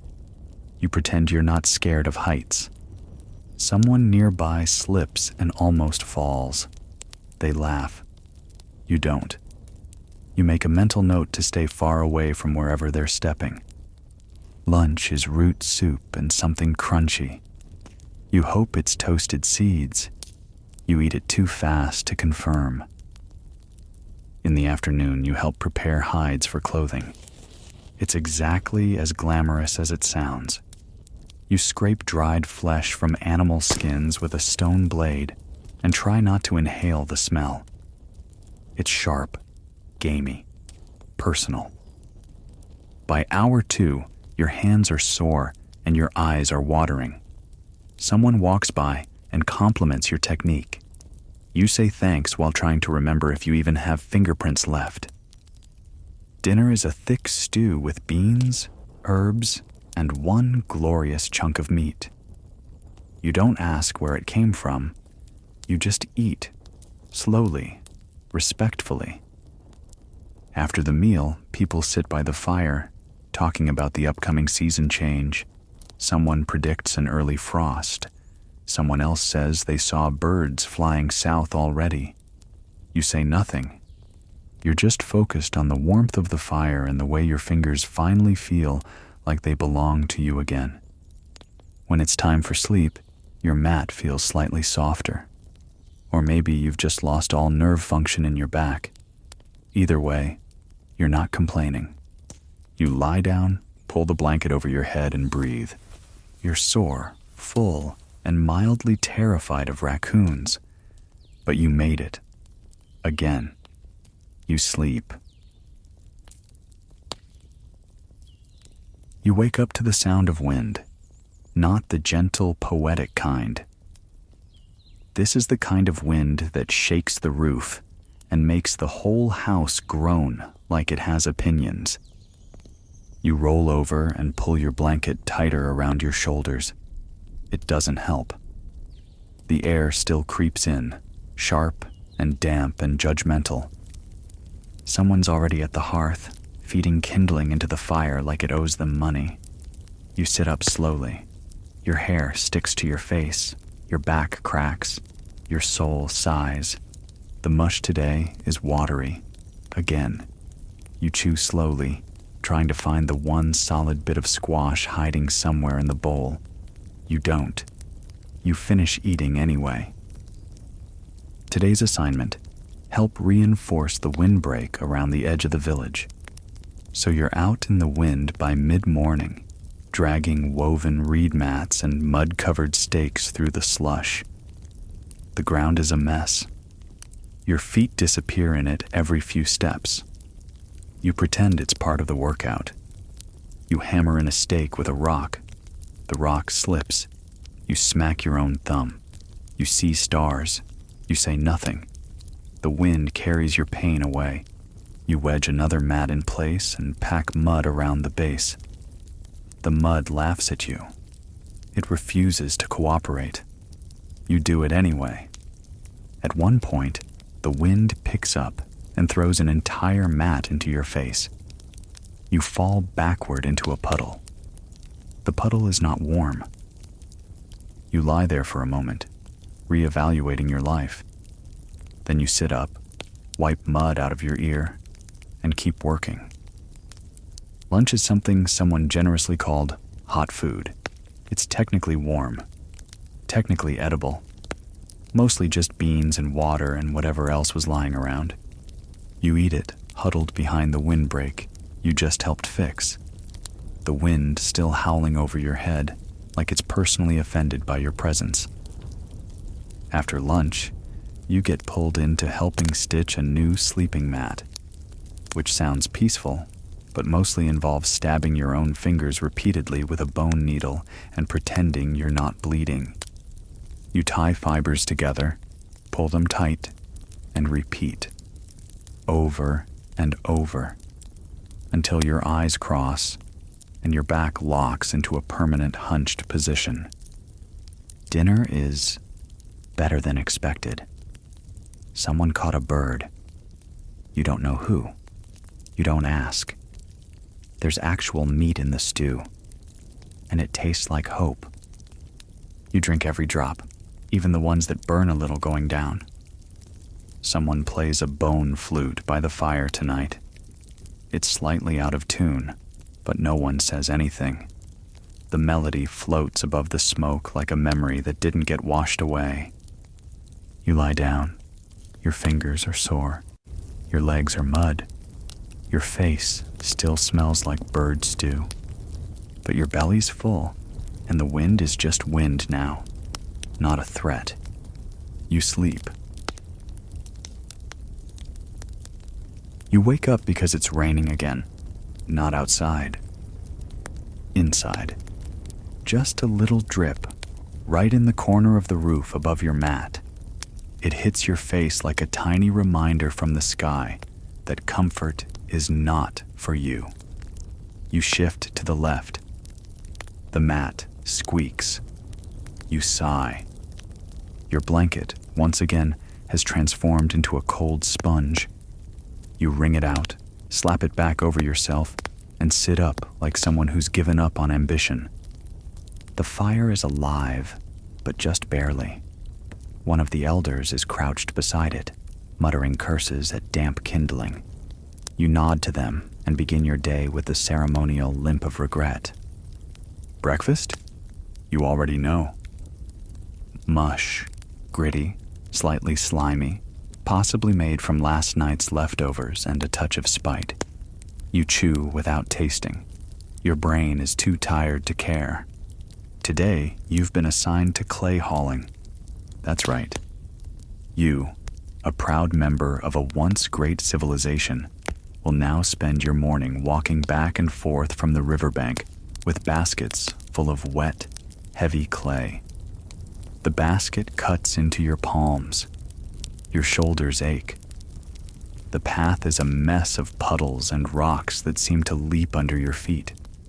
You slip once, just a little, enough to twist your ankle and nearly lose the basket, but not enough to get out of work. The clay goes to the potters. You dump your load, wipe your hands on your tunic, and return to the river. Again, and again, and again. Lunch is a dried corn cake so dense it could probably be used as a weapon.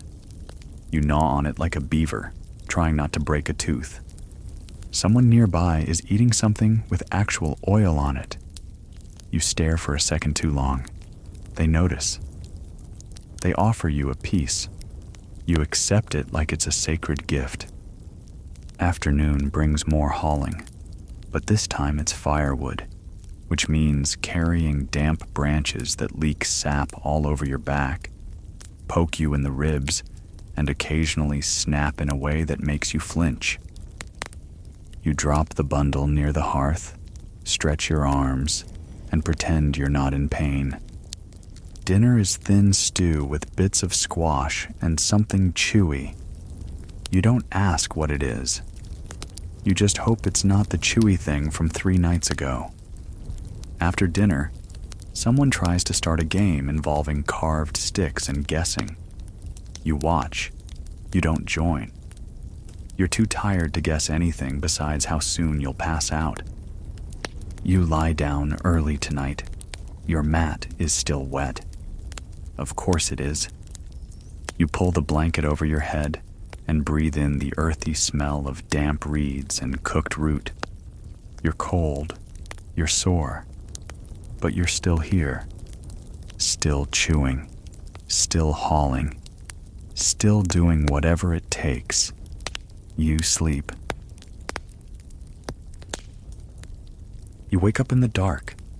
You don't know what time it is. Time is a loose concept now. It's either before breakfast or after dinner. That's it. That's your calendar. Your neck hurts.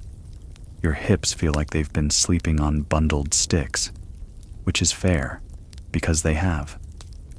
You shift under the blanket. It's heavy, smells faintly of mildew, and makes your skin itch in one specific spot you can't reach. The fire has gone out again. You crawl to it, muttering about whoever was supposed to keep it alive. You stack some bark, blow on the coals, and get a tiny flame going. You're proud of it for about 4 seconds until the smoke hits you in the eyes. Breakfast is ambitious today. Someone added crushed nuts to the mush. It's still mush, but now it crunches. You're not sure if that's better or worse. Your job today? Digging post holes for a new structure? That's right. Just you, a sharpened stick, and the endless ground. You stab the dirt. You twist. You scoop. You repeat. The hole is uneven. Your knees are muddy. Your wrists pop every time you push down. Someone walks by and says, "Make it deeper." You nod politely while imagining throwing them into the hole. By mid-morning, your back is soaked with sweat, and your hands are coated in blisters and what might be termite bits. Lunch is late. When it finally arrives, it's boiled something. Possibly wild greens. Possibly yesterday's stew repurposed as a broth. You sip it while squatting in the shade, watching a squirrel fight a bird for a chunk of meat someone dropped. You have no idea where the meat came from. You're just glad something else is fighting for food besides you. Afternoon brings more digging. You've dug 3 holes now. 1 is too narrow. 1 is too wide. The third is just right. You name it success, and then immediately forget which one it was. Dinner is smoked fish on flat cakes. The fish is dry. The cakes are chewy. You eat them both like a person who gave up on flavor a long time ago. Someone starts humming by the fire. You recognize the tune. It's the same one people hum when they're trying not to cry from exhaustion. You join in. It helps. The stars come out. They're faint tonight. The clouds are rolling in. You suspect tomorrow will be a wet one. You lie down. Your blanket has dried in some places. That feels like a victory. You stare at the ceiling. You close your eyes. Your arms are noodles. Your legs are logs. You're too tired to even think. You sleep. You wake up because something dripped directly onto your forehead. You blink. Then it drips again. You sigh. That's the corner leak. You had hoped someone fixed it. Someone didn't. Someone never does. You slide over 3 inches to avoid the drip. You land in someone's foot. They grunt. You don't apologize. They don't ask for one. Mutual misery keeps the peace. The fire's out. It always is. You prod the coals with a stick, mumbling under your breath. Someone else throws on damp bark like it's a magic solution. It isn't. The fire hisses like an offended cat. Eventually, it starts. A weak little flame, barely enough to toast regret. Breakfast today is creative. Someone tried to mash wild plums into the mush. It's sweet, sort of. Mostly sour. Your mouth puckers and your tongue recoils, but you finish every bite. It's flavor, which is rare enough to respect. Today's job is dyeing cloth, which sounds like fun until you realize it means stirring vats of stinking liquid filled with crushed berries, plant bark, and something that smells like feet. You dip strips of fabric into the pot. You swirl. You stir. You squeeze. Your hands are instantly stained. A deep, unforgiving purple. The steam stings your nose. You breathe through your mouth. That's worse. Someone laughs. You look down. Your arm is now a streaky shade of violet. You sigh. At least it's not mud. Lunch is cold. A wrap of roasted roots and a smear of nut paste in a folded flat cake. You chew. It's dry. You add water. It becomes a paste in your mouth. After lunch, you help hang the dyed cloth on lines between trees. The wind picks up. One piece smacks you in the face. You wear it like a scarf for 5 seconds, purely out of protest. You smell like berry rot and sweat. Dinner is something spiced. You don't know what the spice is. It makes your nose itch and your eyes water. But it's warm and different and not stew. People tell stories by the fire tonight. Long ones about places you've never been and spirits that change shape in the fog. You stare at the flames. Your eyelids droop. You're slipping. You crawl to your mat. Someone else is lying halfway across it. You nudge them with your foot. They grunt and roll away. This is how love works here. You curl up. Your body's tired. Your arms are stained. You smell like herbal disaster. But you're fed. You're warm. And you're horizontal. You sleep. You wake up before the sun. Not because you want to. Not because you're full of energy. You wake up because someone sneezed on you. Direct hit. You sit up, wiping your face with a piece of fabric that might once have been clean. You don't even ask who did it. You just know that today owes you already. The house smells like smoke and wet fur. Your throat is dry. You crawl toward the hearth, kicking someone lightly in the shin along the way. They don't even flinch. The fire is mostly ash. You blow on it gently. A small flame flickers to life. It's not impressive, but it counts. Breakfast is already cooking. A pot of something thick and brown bubbles slowly. Someone stirs it like they're angry at it. You get your bowl. You get your mush. You chew with the energy of a defeated bear. There's a piece of bark in your portion. You pull it out, toss it behind you, and keep going. Today's job, shelling nuts. Hours, office shelling. You sit on a woven mat, a basket beside you, and crack nut after nut with a rock and a rhythm that could qualify as meditative if it didn't make your fingers feel like they were being punished. Your thumbs are raw. The shells splinter in unpredictable directions. One bounces into your eye. You pretend it didn't. By mid-morning, your lap is full of bits. The good kind in the bowl. The sharp, annoying kind stuck to your pants. Lunch is roasted maize cakes. They're crunchy, dry, and shaped like disappointment. You chew each bite 15 times, not out of mindfulness, but because they will choke you if you don't. Someone offers you a slice of dried fruit. It's chewy, sweet. You thank them with your eyes. In the afternoon, you're asked to help set fish traps, which means walking barefoot into a river that's too cold for comfort and building small funnel-like cages out of reeds while something slimy brushes your leg every 5 minutes. You pretend you're brave, but deep down, you're thinking about how much you hate fish. You anchor the traps with rocks. You check the currents. You try not to fall in. You fail once.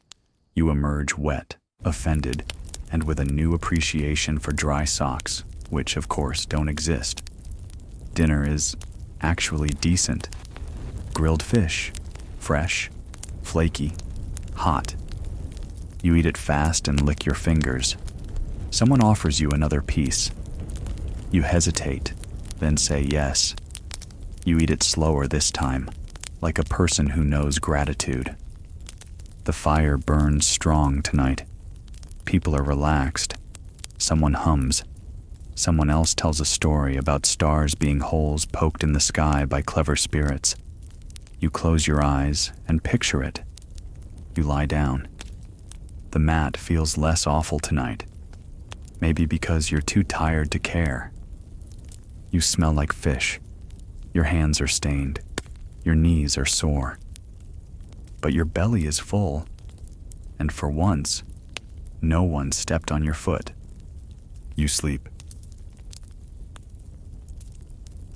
You wake up with your face stuck to your blanket. Not metaphorically, literally stuck. Dried sweat and smoke residue have fused your cheek to the fabric like a sad little glue trap for dreams. You peel yourself off slowly. Your skin comes away with a sound you don't ever want to hear again. Someone's already clanking around near the fire. It smells like burned something. Possibly yesterday's dinner reheated into a new, more confusing form. You sit up, stretch your arms, and immediately regret it. Your shoulders feel like woven baskets filled with stones. You shuffle toward the fire, where a pot bubbles with menace. You ladle yourself some. It's brown, thin. Smells vaguely like mushrooms and wet bark.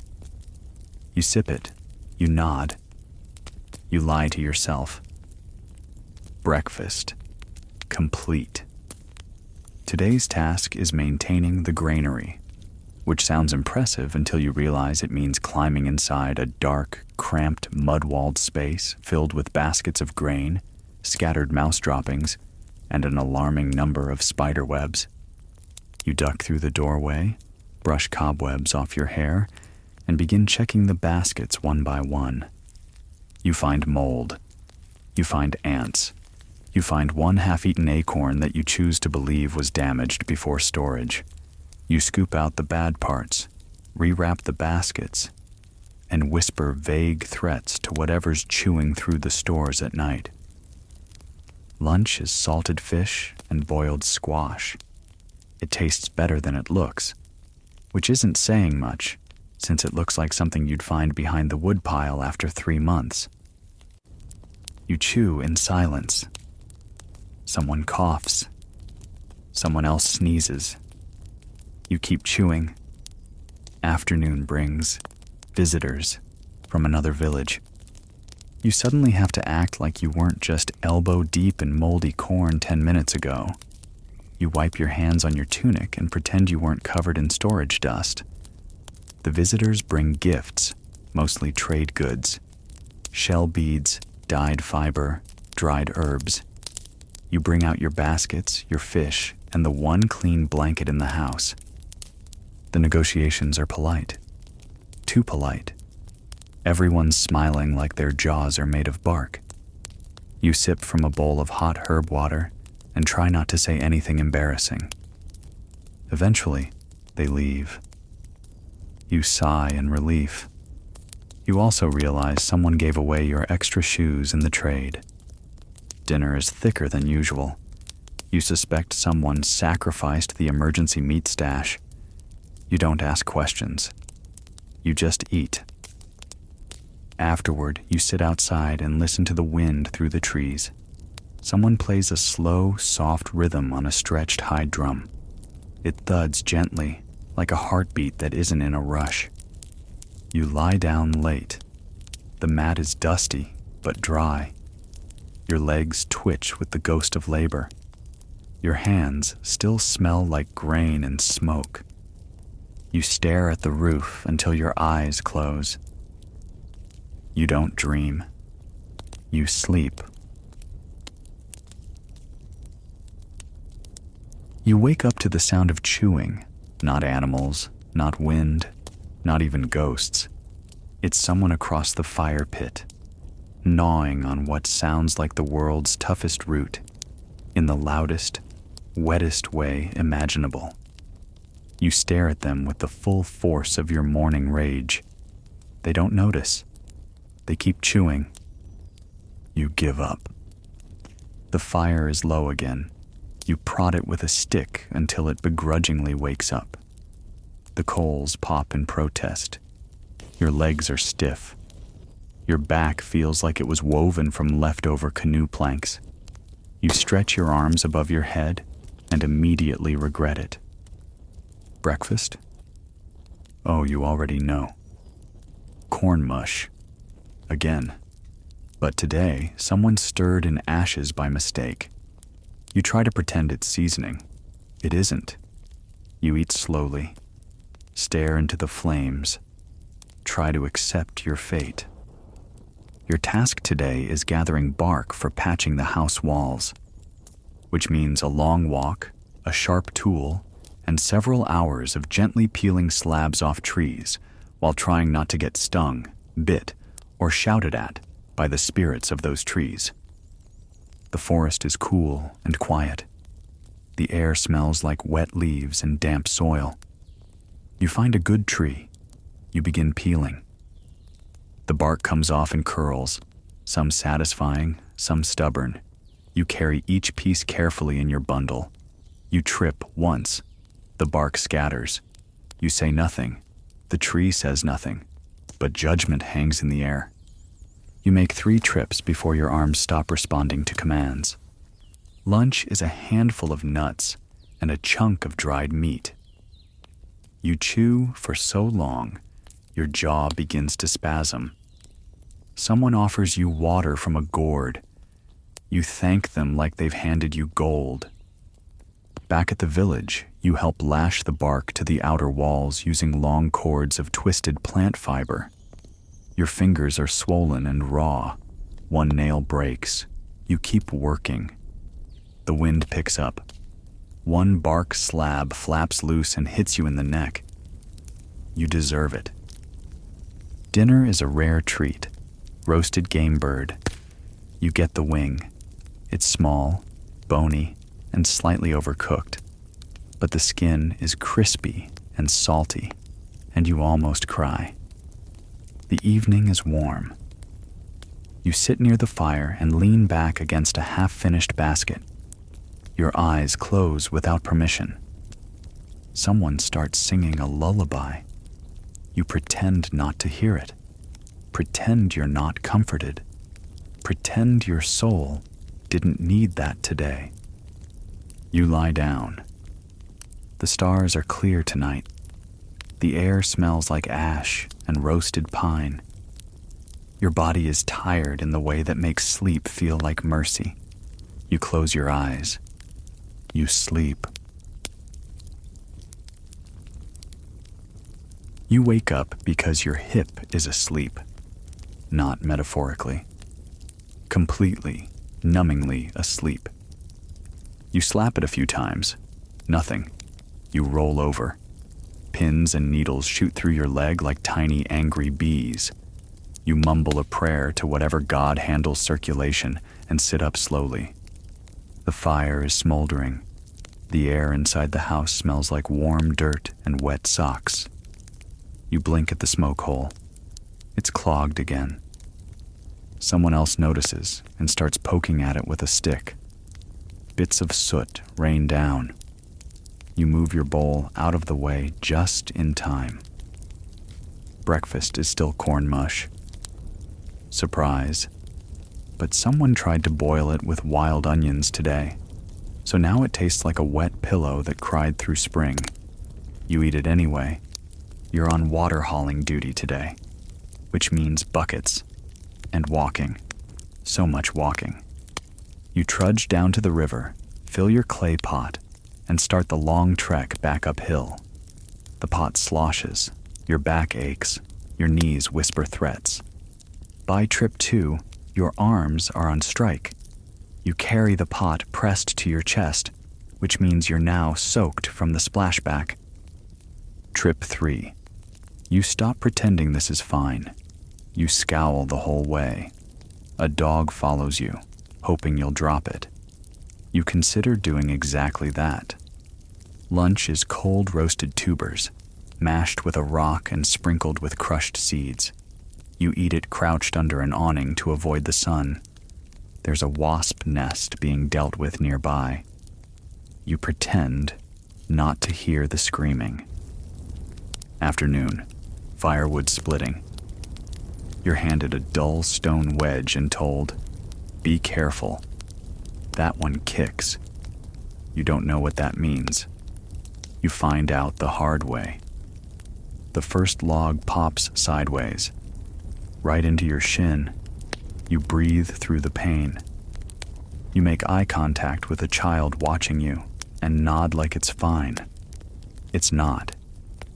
You split 5 logs before your hands give out. You sit in the dirt, wipe your brow, and let the sun roast you in silence. Dinner is decent. Beans and dried meat, cooked slow. The flavor actually exists. You savor it. You even smile a little. Someone plays a carved flute near the fire. The notes are soft and wobble a little, like they're tired too. You lean against the wall. Your eyelids droop. Eventually, you crawl to your mat, avoiding a new puddle that wasn't there yesterday. You lie down. Everything aches. Your shoulders feel like bark. Your knees are jelly.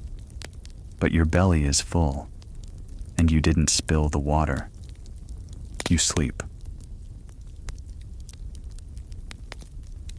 You wake up in the middle of the night to the sound of someone coughing. The deep, rattling kind that makes your chest tighten just hearing it. You sit up, half asleep, trying to locate it. It's the elder in the far corner. Again. Someone moves to bring them water. You lie back down slowly. Your head lands on a spot that feels vaguely like a rock. You ignore it. You're too tired to be picky. You drift in and out of sleep until dawn. When the sky starts glowing faintly behind the smoke hole, you give up. You stretch. One of your toes cramps. You stretch the other way. The fire is out again. You're not surprised. You are, however, annoyed. You relight it, one spark at a time, whispering to the tinder like it's a reluctant friend. The pot of breakfast mush is already hanging. Same texture, same consistency, same flavor profile. Regret, with a hint of dirt. You eat slowly. Someone offers you a small handful of berries to stir in. You nod with the reverence of someone being handed a rare treasure. Today's task? Tanning. If you've never tanned a hide before, congratulations. You spend the morning scraping the flesh side of a deer skin with a sharpened bone, over and over, until your arms go numb and your fingers feel like they've been chewing gravel. The smell is strong.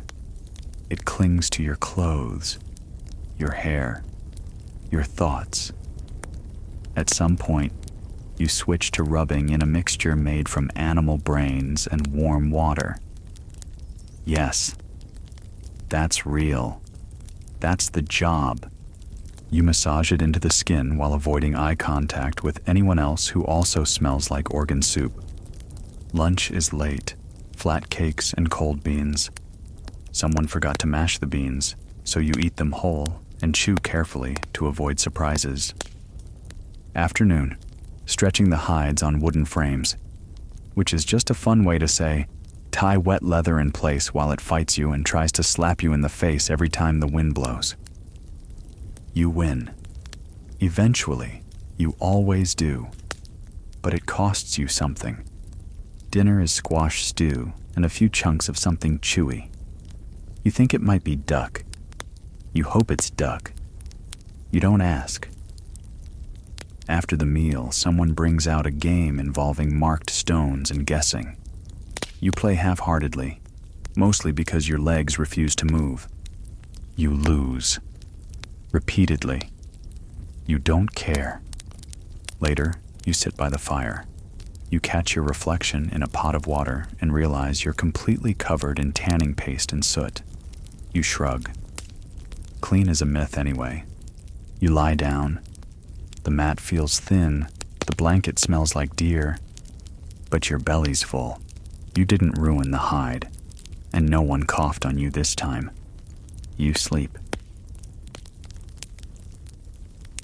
You wake up with a headache, not a sharp one, just a dull, slow throb behind your eyes, the kind that says, yes, you slept, but not well. You sit up. The house is quiet. Too quiet. Then a chicken walks across your foot. You blink at it. It blinks back. You both move on. The hearth is cold. The pot is empty. The smell of last night's stew still lingers, like a ghost you didn't invite, but are too tired to ask to leave. You find someone stirring a new pot outside. It's corn again. Because of course it is. Today, someone thought it would be fun to make it fermented. So now it smells like wet bread and old breath. You eat it anyway, slowly, carefully, without eye contact. Today's task, carrying thatch bundles. Why? Because the longhouse roof is sagging. Again. And water doesn't politely ask where to leak. It just does. You shoulder the first bundle. It's heavier than expected. Smells like old grass and effort. You haul it up a ladder where someone is already grumbling about angles and lashing cords. You spend the next 2 hours handing up bundles, retying knots, and pretending you're not terrified of falling backwards into the fire pit. Your hands turn red. Your knees lock. One bird decides to investigate your hair. You tell it to leave, softly but firmly. It doesn't. Lunch is roasted pumpkin seeds and a smear of crushed berries on a flat cake. The flavor is okay. Crunchy. Tart. Almost exciting if you had any energy left to feel excitement. Afternoon. Mud. You help patch the lower wall with a mixture of clay, straw, and water. It sticks to your elbows. It gets in your hair. You slip once and land on your side like a sack of flour. You don't even yell. You just lie there for a moment, staring at the sky, wondering if clouds had to patch their ceilings too. Dinner is more stew. This one is watery but hot. You drink it like a spell. Later, someone shares dried tobacco, not to smoke, just to smell. A little ritual before night. You close your eyes and inhale.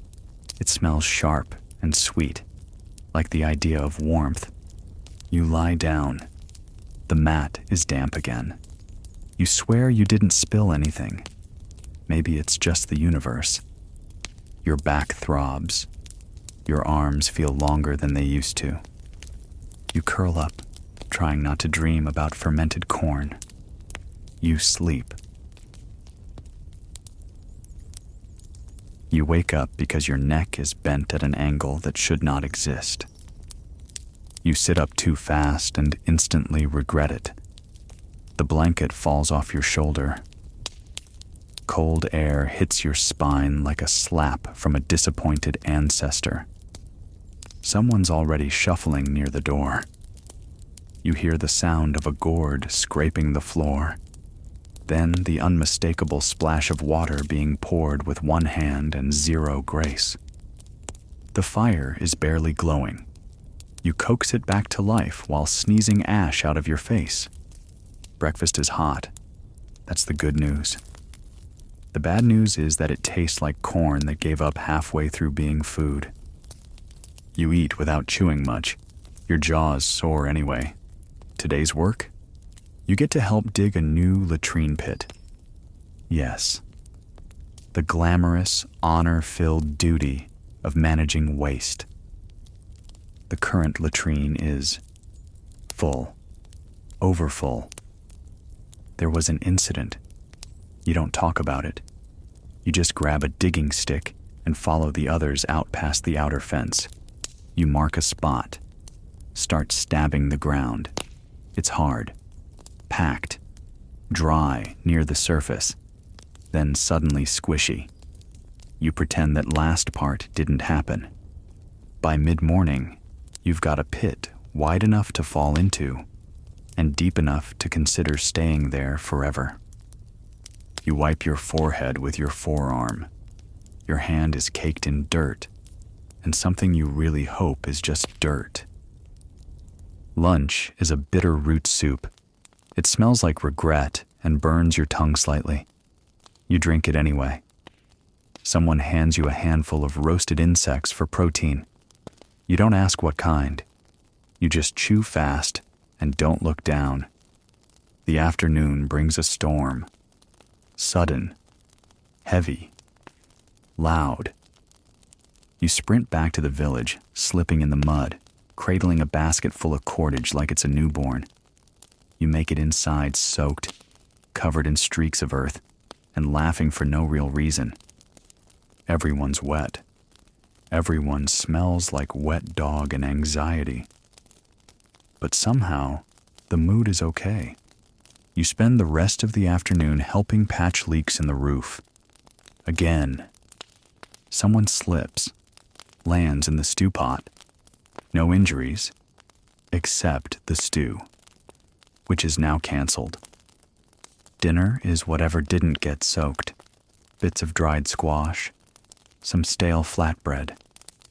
You chew it slowly while wringing water out of your sleeves. The sky turns purple as the rain fades. Steam rises from the ground like the world is exhaling. You lie down early. The mat is soaked. You don't even care anymore. You just lie flat, arms spread, like you're offering yourself to gravity. You stare at the ceiling. It drips. Again. You sleep anyway. You wake up with your hand in a puddle. Not water, not stew. Just something. Cold, slightly sticky, possibly mud, possibly your own tears. You wipe it on the blanket, which is also damp. Everything is damp. Your hair, your clothes, your very sense of purpose. You sit up slowly, like someone recovering from a fall. Except you didn't fall. You just slept like that. The fire is almost out. You poke the coals with the end of a stick that's more ash than wood. One little flame clings to life. You blow on it gently, like you're talking to a tired friend. Eventually, the flame agrees to live another day. Breakfast is corn mush. Again, because joy is a thing that exists somewhere else. Someone added crushed nuts this time. You take a bite. It's crunchy in all the wrong ways. You chew carefully, counting your teeth. Today's job is carrying stones for a new cooking pit, which means lifting, stacking, lifting again, restacking because someone changed their mind, and pretending your arms don't feel like noodles by hour 2. The stones are cold. They smell like moss and history. One slips and nearly crushes your toe. You don't scream. You just stare at it like you're negotiating with gravity. By mid-morning, You've got dirt under every fingernail, and your knees are decorated with bruises that look like angry fingerprints. Lunch is boiled cattail roots and something that might be fish, but has the consistency of an old shoe. You dip it in broth and hope for the best. The sun comes out for a bit in the afternoon. You pretend to enjoy it. You even stretch your back and close your eyes. Then a child throws mud directly at your neck. You say nothing. You just nod. That's fair. You haul more stones. One of them is shaped like a turtle. You keep it.